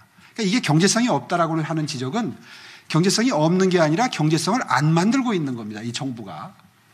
그 점을 분명히 할 필요가 있고요. 한강 르네상스는 두 가지 컨셉입니다. 회복과 창조. 회복은 자연성 회복입니다. 제가 한강 르네상스를 시행하기 전에 서울의 모습을 기억하실 겁니다. 지금 한겨울만 빼고 봄, 여름, 가을 날 좋은 날이면 한강변에 정말 많은 시민들이 행복하게 이용을 하고 계십니다. 잔디밭에 텐트를 치고 젊은이들은 치맥도 하고요. 가족 단위로 돗자리를 펴놓고 하루 종일 누워서 독서도 하고요. 너무너무 행복한 모습을 지금 보고 계시는데 제가 그때 만들 때 환경단체들이 극력 반대했습니다. 손을 대지 말라는 겁니다. 한강을 그 상태 그대로 놔두라는 겁니다. 이게 환경단체의 그 당시에 아주 강경한 입장이었습니다. 제가 환경단체 출신인데 그것 때문에 사이가 몹시 나빠졌습니다. 그런데 한번 지금 이용 현황을 보십시오. 자전거 길과 산책로를 분리하는 사업을 했고요. 군데군데 시민들이 쾌적하게 드실 수 있는 곳, 즐길 수 있는 곳을 집어넣었습니다. 매점이 매우 열악했는데 지금 굉장히 편리해졌고요. 이런 것이 한강 르네상스의 핵심입니다. 과연 이것을 토건사업이라고 매도를 하면서 지금도 비판할 수 있을까요? 지금 아마 20, 30대 젊은이들은 그 한강 르네상스 사업의 연역을 잘 모를 텐데요. 특히 이 사업 이전에 한강의 모습을 모르실 텐데요. 그때는 한강에 가서 이렇게 즐길 수 있는 형태가 아니었습니다. 지금은 자전거 길과 산책로가 분리됐는데도 어깨를 부딪히면서 걸어야 될 정도로 주말이면 좁아졌습니다. 제가 시장이 되면 이거 킥보드길을 하나 더 만들어야 되는 거 아닌가 하는 걸 고려해야 될 정도 상황이 됐거든요. 이걸 지금 지나치게 예산을 많이 써서 실패한 사업이다라고 할 이유는 전혀 없다. 더군다나 여의도지구, 반포지구, 뚝섬지구 그리고 저쪽에 상암 그쪽에 만들어 놓은 이 지역들 거기에 캠핑장과 노을공원, 하늘공원 같은 경우에는 정말 대한민국 수도 서울에 이런 천국 같은 공간이 있을까 싶을 정도로 날 좋은 날은 정말 많은 시민들이 즐기고 계십니다. 제가 가장 자부심을 느끼는 공간이기도 하고요. 앞으로 이런 공간을 더 늘릴 필요가 점점 생길 겁니다.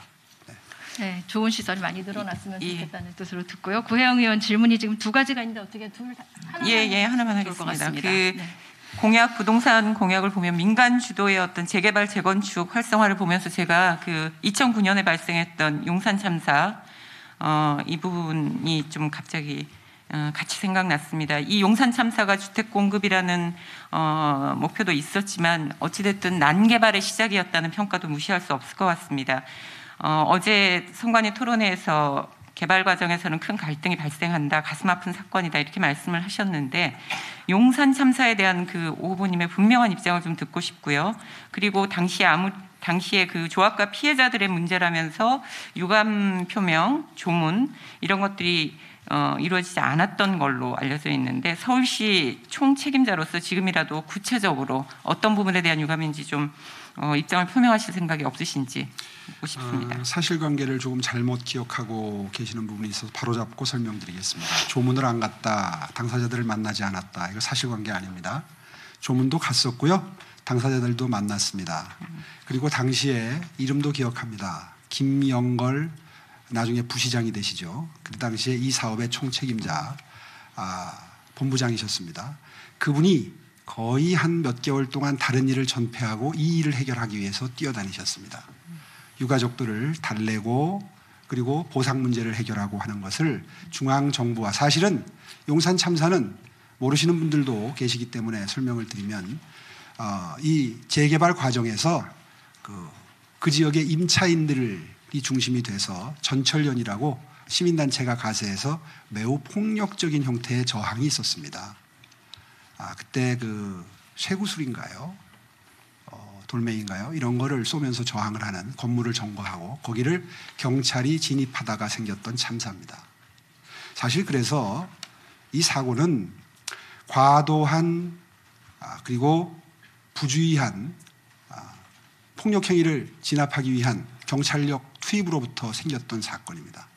이걸 사후 처리를 서울시가 맡아서 했던 것이고 보상 문제나 피해자들과의 각종 협의 문제도 서울시가 나서서 해결을 했던 것이라는 본질을 일단 알고 계셔야 될 것 같고요.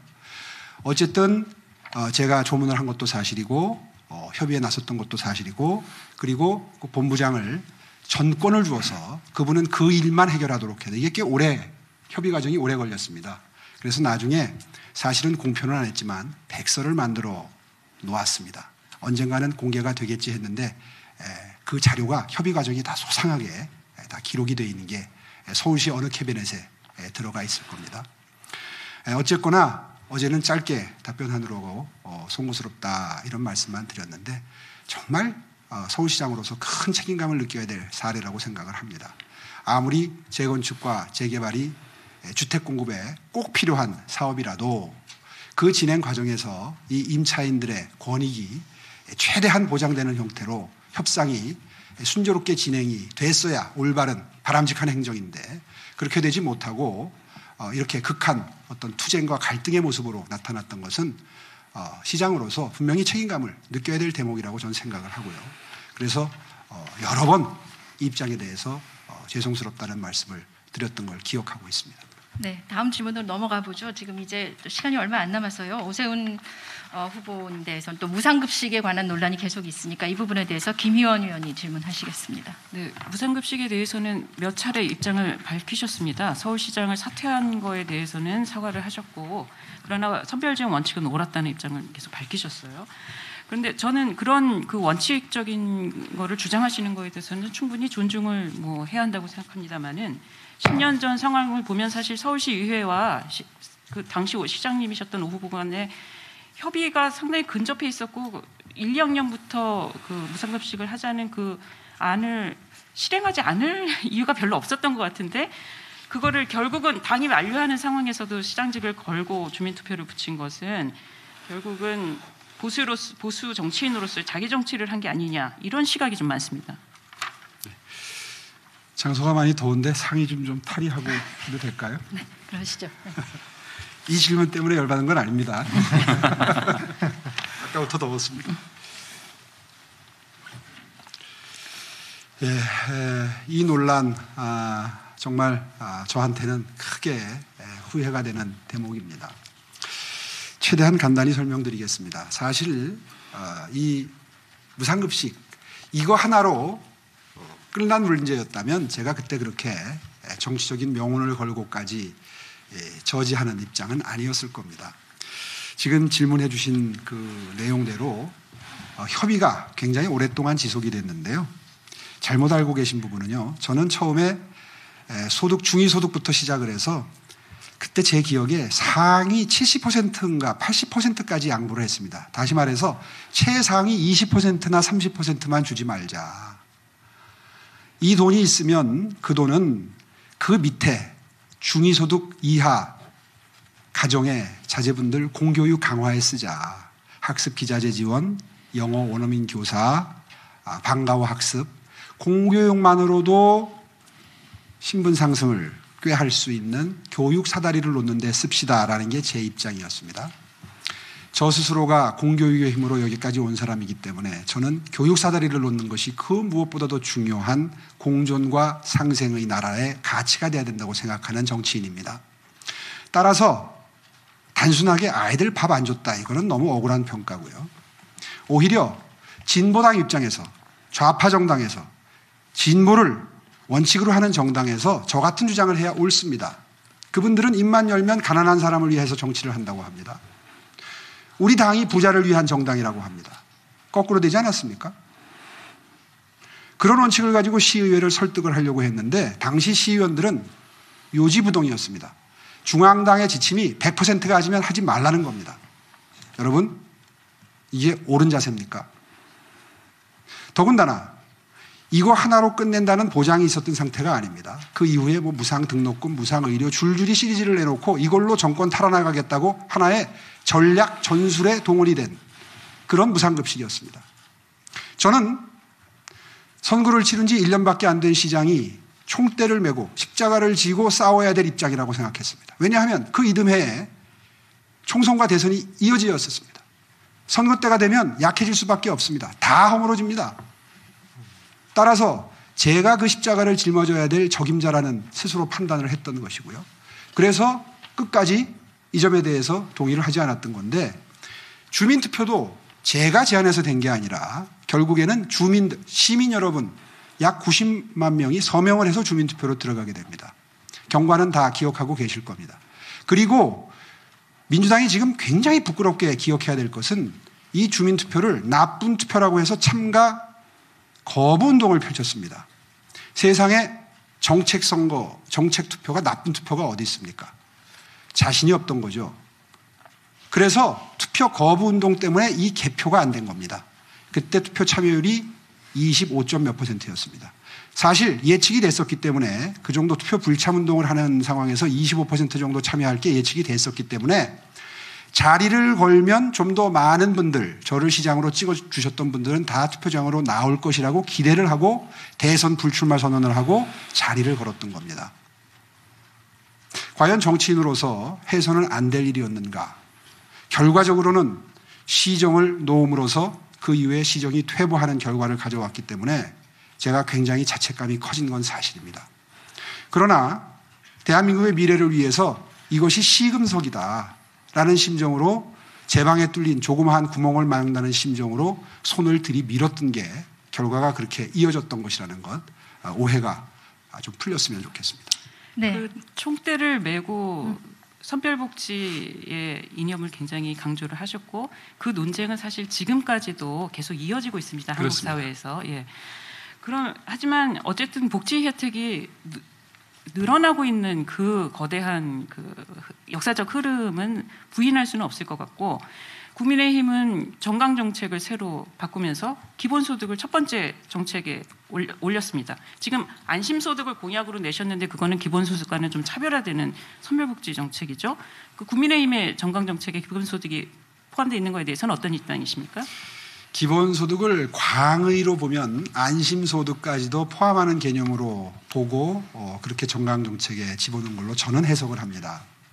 사실 기본소득이라는 것은 소득 계층과 무관하게 똑같은 액수를 무차별적으로 지급하는 그런 시스템이기 때문에요. 실현하기가 사실상 불가능에 가깝습니다.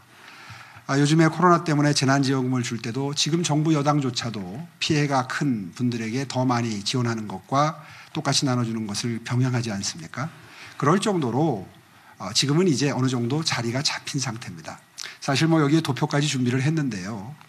안심소득은 하우상박, 어려운 분들일수록 크게 복지 혜택이 돌아가는 시스템입니다. 저는 바꿀 수만 있다면, 워낙 복지체계가 복잡하고 지금 굳게 뿌리 내리고 있는 상태이기 때문에 이걸 틀거리를 일시에 바꾸는 건 불가능에 가깝다고 생각을 합니다. 그런데 가능만 하다면 가장 바람직한 건 안심소득 시스템입니다. 기본소득과 안심소득은 비슷한 점이라고는 정부 재정을 많이 투입해서 일률적으로 현금을 나눠준다는 점에서만 같지 그 외에는 공통된 게 별로 없습니다. 이번 선거를 통해서 안심소득이 국민들의 뇌리 속에 어느 정도 자리 잡기를 바랐고요. 그래서 굳이 1년짜리 시장이 3년 동안 시범사업을 하겠다는 공약을 넣었습니다. 이 논쟁이 꾸준히 경기도의 기본소득과 서울시의 안심소득이 꾸준히 국민들께 홍보가 되고 이제 이해가 된다면 아마 국민 여러분들도 어느 시스템이 더 대한민국의 미래를 위해서 도움이 되는 복지 시스템인지 아마 충분히 이해하고 평가를 해 주실 거라고 저는 그렇게 예측을 합니다. 자, 이번 선거의 원인에 대해서 한번 얘기해 볼까요? 두 가지 네. 질문을 드려보겠습니다. 이번 보궐선거가 박원순 전 시장의 성비위로 시작됐습니다. 그렇지만 사실 성비 문제는 꼭 여야의 문제라고 볼 수도 없고, 서울시장 권한이 과도하게 비대한 데 비해 견제장치가 없어서 발생했다, 이런 지적의 목소리도 있습니다. 이처럼 과도한 서울시장의 권한의 문제, 어떤 대책을 갖고 있는지 첫 번째 질문이고요. 두 번째는 지난 10년간 서울시를 이끌었던 박원순 전 시장의 공로와 과업, 공과를 평가하신다면 어떻게 하시겠습니까? 예, 첫 번째 질문은 이번에 당선되는 시장은 약체 시장입니다. 제가 당선되는 걸 전제로 해서 말씀을 드리면 아시다시피 시의회 90% 이상이 민주당이죠. 시의회 때문에 꼼짝달싹 못하고 아마 교착 상태로 빠지는 일들도 등장을 하게 될 겁니다. 또 25개 구청 중에 24개 구청장님이 민주당 소속이십니다. 이런 상태에서 과도하게 비대화된 서울시장의 권력을 고민하는 것은 조금은 좀 시기상조라는 생각이 듭니다. 이번 사례의 경우에는 박원순 시장의 경우에는 10년 정도 지속되다 보니까 생긴, 한마디로 말해서 권력 집중으로 생긴 그런 제어되지 않는 권력의 불행이었던 거죠. 그 정도로 답변을 드리고요. 박원순 시장의 공과 사실 철학을 달리하기 때문에 잘못한 거 지적하면 한도 끝도 없습니다. 하나만 지적을 하자면 교통사각지대를 해소하기 위한 경전철 사업, 제가 7개 노선 시작해놓고 나온 사업이 있는데 이걸 전부 처음에 취임 초에 전혀 고민도 없이 공부도 없이 취소를 했던 겁니다. 서울의 지하철 시스템은 매우 우수합니다. 그런데 교통사각지대에 경전철까지 놓게 되면 정말 훌륭한 대중교통 시스템이 됩니다. 이걸 전부 대책 없이 취소를 했다가 한 3, 4년 흐른 후에 이제 깨달은 거죠. 아, 이거 큰 실수했구나. 다시 발표했던 것. 이런 식의 행태가 도시, 건축 모든 분야에서 일어났습니다. 이거 전부 잘못한 겁니다. 전임 시장이 시작한 게 시장이 시작한 게 아니거든요.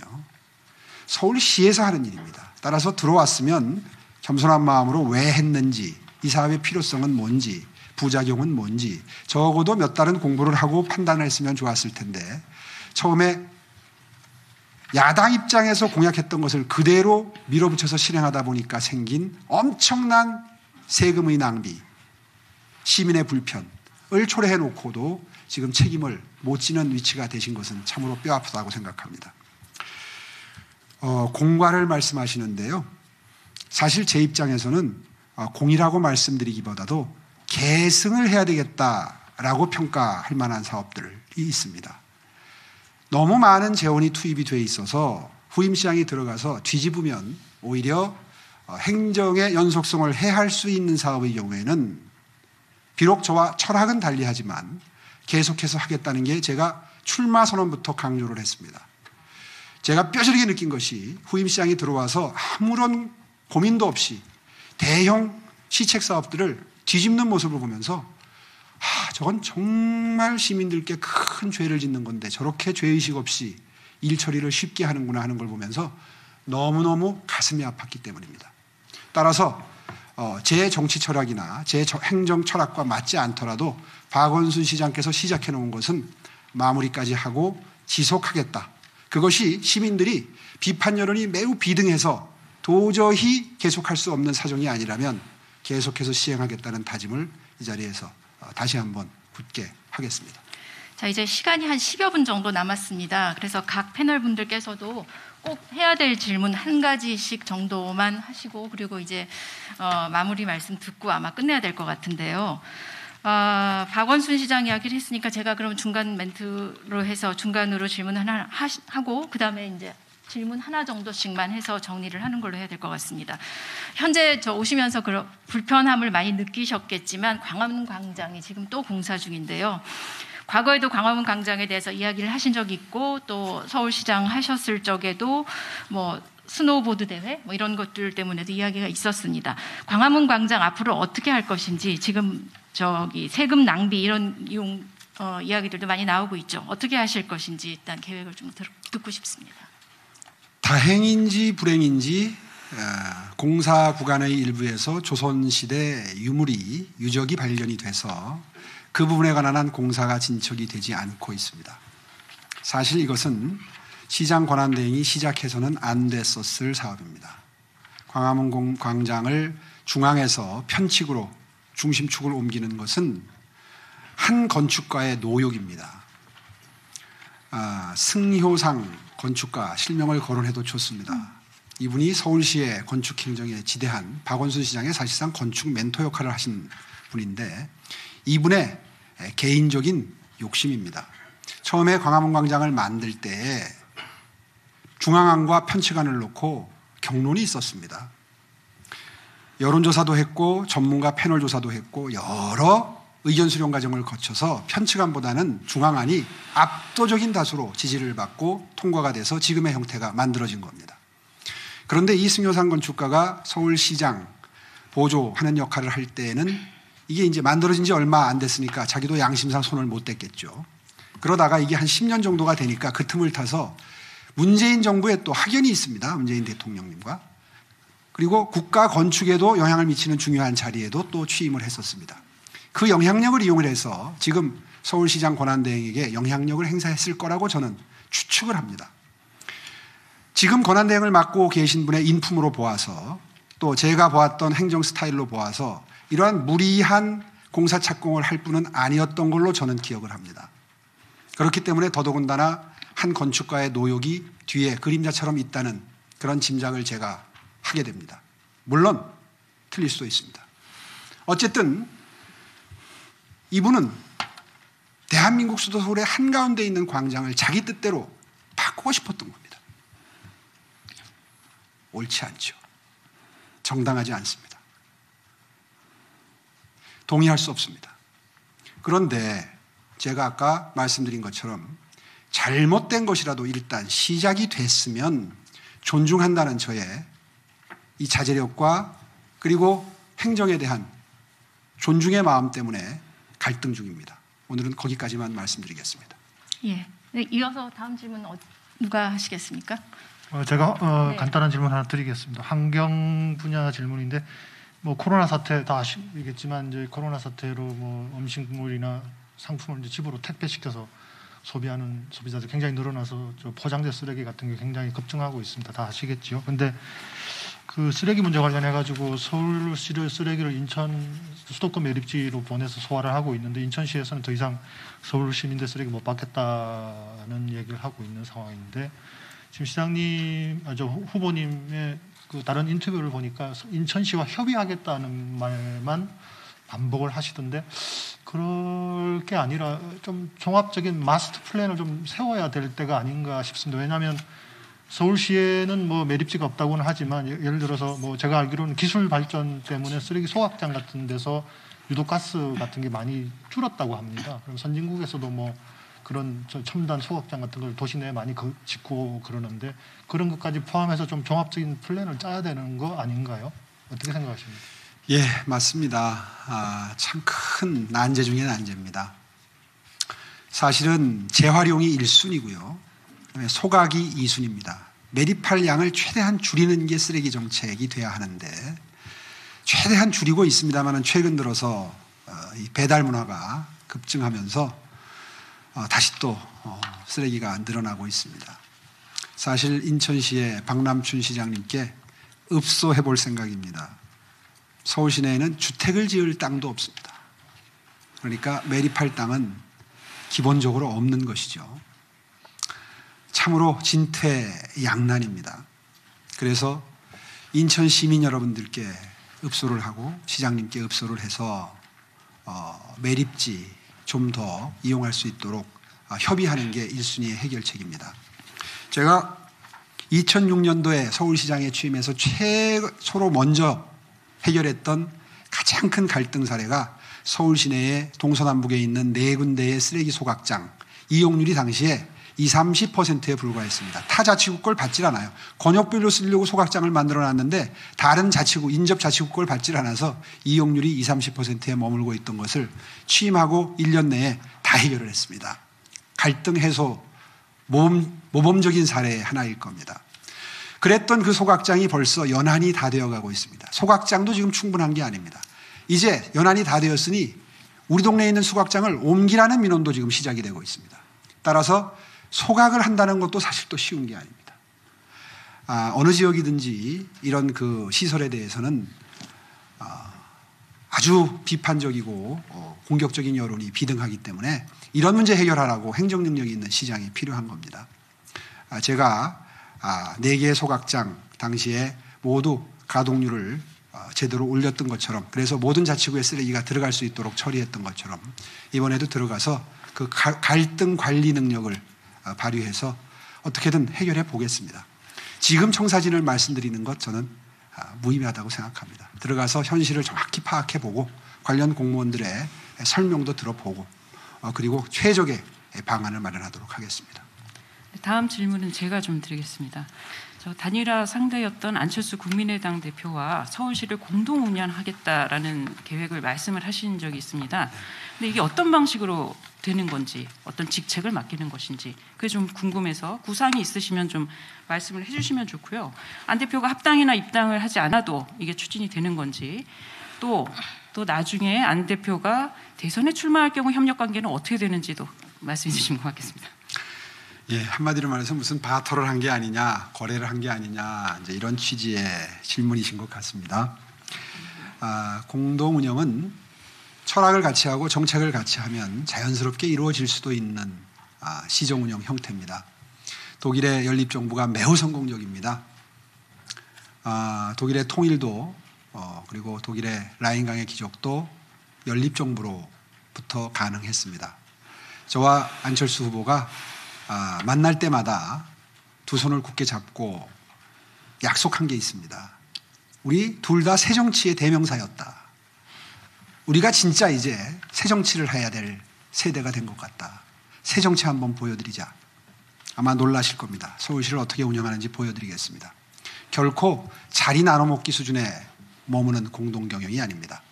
철학과 원칙을 함께하고 정책을 공유하고 정책을 계속 조율해가면서 정기적으로 만나서 서울시의 경영에 대해서 논의하는 모습도 보시게 될 겁니다. 그렇게 해서 이런 게 연립정부고 이런 게 상생의 협의의 정치구나라고 하는 것을 시민 여러분들이 보시고 동의하실 수 있는 형태로 서울시를 운영하고자 합니다. 예, 제가 질문드리겠습니다. 오 후보께서 선거 과정에서 문재인 대통령을 중증 치매 환자라고 표현해서 많은 비판을 받으셨는데요.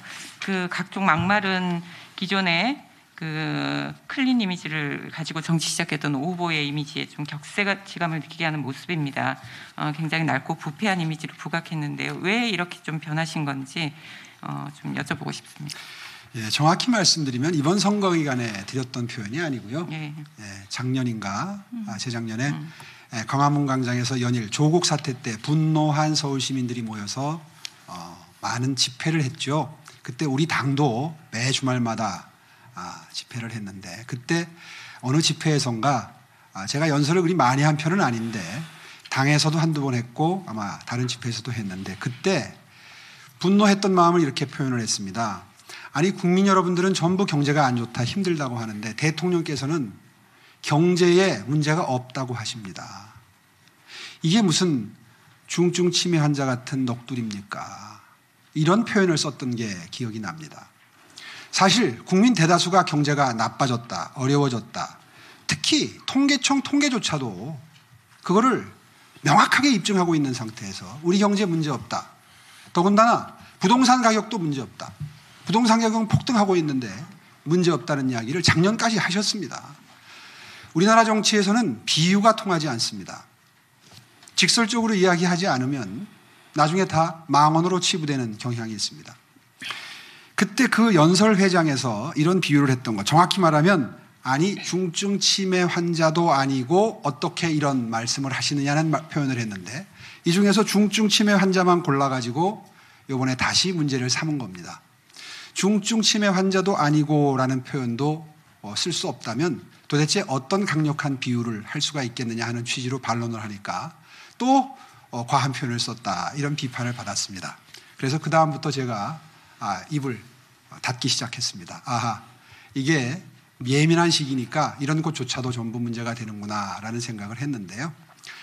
사실 이 표현보다도 문재인 대통령께서 더 가슴 아프게 받아들여야 되는 것은 독재자 문재인이라는 표현은 굉장히 흔히 쓰이는데 이건 망언이라고 아무도 기사를 안 씁니다. 그런데 오히려 독재자 문재인이라는 표현을 더 가슴 아프게 받아들이셔야 됩니다. 야당을 야당으로 인정하지 않고 많은 의석수를 바탕으로 해서 일방적으로 모든 법안과 정책을 밀어붙이고 있는 지금 문재인 정부와 민주당의 행태는 독재적 행태지요. 비유하지 않겠습니다. 국민 감정과 국민들의 평가와 국민들의 상황과 동떨어진 인식을 갖고 있는 대통령을 보면서 정말 가슴이 아프고 그리고 분노한 마음에 나왔던 비유적 표현이었다. 이렇게 설명을 드리겠고요. 이 시간 이후로 그런 표현 쓰지 않겠습니다. 저도 질문을 하나 드리고 싶습니다. 오 후보님의 가장 큰 장점이라고 하면은 시행착오를 많이 겪으셨고 그로 인한 실패 노트를 많이 갖고 있을 거라고 생각을 합니다. 근데 문제는 1년짜리 시장이기 때문에 시간이 매우 없다는 것이 있습니다. 1년이 지난 후에 나는 이것은 했다. 그러니까 내가 제일 중점을 두고 가장 먼저 추진할 정책도 좋고 그런 게 있으시면 말씀해 주세요. 예, 들어가자마자 해야 될 일은 우리 사회에서 어렵고 뭔가 도움이 필요하고 절실한 분들 만나 뵙고 말씀 듣는 겁니다. 사실 제가 가장 후회가 되는 것은 5년 동안 일을 하던 시절에 저는 세계 1등 경쟁력의 도시를 만들겠다는 목표에 미쳐 있었습니다. 지금 여러분이 보고 계시는 서울시의 모든 변화, 바로 그런 목표 덕분에 이루었던 변화들입니다. 물론 업적은 굉장히 많이 쌓을 수 있었지만 그동안 10년 동안 평범한 시민으로 돌아와서 지켜봤던 서울시의 시정은 정말 어려운 사람들을 보듬고 챙기고 그리고 그분들을 위한 행정인가를 계속 반문하게 하는 그런 일상의 연속이었습니다. 시간이 없기 때문에 다 예를 들어 설명드리지 못하지만 지금도 혹독한 한파 속에서 한겨울에 식당과 뒷골목을 밤 11시쯤 걸어보면 그 시간에 구루마를 끌고 폐지를 줍는 할머니들을 어렵지 않게 볼 수 있습니다. 저는 그런 분들을 위한 시장이 되려고 합니다. 제가 달라질 게 있다면 지난 5년 동안은 머리로 일을 했지만 이제 가슴으로 일을 하려고 합니다. 제가 이런 분들, 어려운 분들, 필요한 분들, 절실한 분들을 업무 시간의 절반을 할애해서 만나겠다라고 하는 약속을 반복적으로 드리고 있는데 선거 기간이니까 이런 이야기를 하는구나 라고 생각하는 분들이 아마 대다수이실 겁니다. 지켜봐 주십시오. 시장이 마음을 어떻게 먹느냐에 따라서 그분들에 대한 배려와 돌봄이 달라집니다. 그리고 그분들을 도와드리는 분들에 대한 처우도 달라집니다. 거기에 취임하자마자 모든 에너지와 역량을 투입하겠습니다. 물론 코로나 전장 상황이기 때문에 코로나 피해 업종, 코로나 피해 계층, 코로나 피해를 보신 시민들께 역시 똑같은 그런 돌봄의 배려의 그리고 지원의 행정이 가장 우선시 될 것입니다. 네, 거의 이제 마지막 질문이 될 것 같은데 혹시 추가 질문이 있으신가요? 출마 선언 당시만 해도 별로 지지율이 높지 않았는데요. 최근에는 지지율이 계속 급하게 올라가는 고공행진을 하고 있습니다. 후보 단일화 효과라든지 LH 사태로 인한 반사 이익 덕분이다 이런 이야기들도 사실 나오고 있는데 과연 진정한 그러니까 여당을 심판하는 표가 아니라 오세훈 후보님 본인의 표로 끌어오기 위한 어떤 보관 같은 게 있어야 될 것 같습니다. 서울시장 후보로서 본인의 어떤 강점, 경쟁력 이런 것들을 마지막으로 아마 정리를 좀 해주시면 될 것 같습니다. 믿으실지 모르지만 저는 지금의 지지율을 믿지 않습니다. 지지율은 며칠 만에라도 변동할 수 있는 게 지지율입니다. 그리고 지금 혹시 저를 지지하는 시민 여러분들이 많으시다면 그것은 지난 한두 달, 두세 달 동안의 저의 행보와 단일화나 LH나 이런 것도 물론 영향을 미쳤겠지만 정치인 오세훈의 정치적 궤적, 지난 10여 년 동안 정치를 일선에서 현장에서 하지 못하던 시절에 제가 걸어왔던 궤적을 유심히 살펴본 그 판단의 결과도 분명히 중요한 한 축을 이루고 있을 것이라고 생각을 합니다. 지난 10년 동안 저는 단 한 번도 시민 여러분들께서 저에게 주셨던 소중한 기회를 통해서 쌓았던 경륜을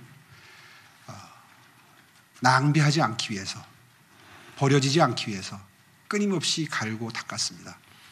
심지어는 남들이 가지 않는 아프리카와 중남미까지 가서 시정 자문과 그 나라 시청에 자문을 하는 업무입니다. 이런 걸 하면서 또 선진국의 발전된 시스템을 보러 가서 영국 같은 나라에도 가보고 중국 같은 나라에도 가보고 또 국내에 들어와서 4차 산업혁명에 가장 필요한 인재들을 길러내는 융합대학원이죠. 고려대학교 기술경영전문대학원에서 8학기, 9학기를 제가 매 학기마다 정책과 미래라는 주제로 기술지능과 경영지능을 어떻게 융합시키는가를 공부를 했습니다. 책을 냈고요. 강연을 했고요. 유튜브에서 설명을 드렸습니다. 이런 것들이 모두 모이고 쌓인 평가 결과라고 저는 생각을 합니다. 아마 그 높은 지지율은 아마 기대치일 것이라고 생각을 하고요. 기대에 못 미치면 바로 풍선에서 바람 빠지듯이 곤두박질 칠 수도 있는 지지율이라고 저는 생각을 합니다. 특히나 이번 선거는 조직선거가 기승을 부릴 겁니다. 민주당은 관건선거, 금권선거, 흑색소년을 정말 유감없이 총동원하고 있습니다. 이런 상황에서 지금의 지지율이 무슨 의미가 있을까 하는 조심스러운 마음으로 선거에 임하겠습니다. 예, 이제 토론회를 끝낼 시간이 된 것 같습니다. 오랜 시간 다들 고생 많으셨습니다. 오늘 토론회가 유권자들의 선택에 도움이 되셨으면 합니다. 중계팀들도 고생하셨고요. 현장에서 지켜봐 주신 패널분들 그리고 취재해 주신 취재 기자분들 다들 고생하셨습니다. 관훈 토론회 마치겠습니다. 감사합니다. 네, 고맙습니다. 수고하셨습니다.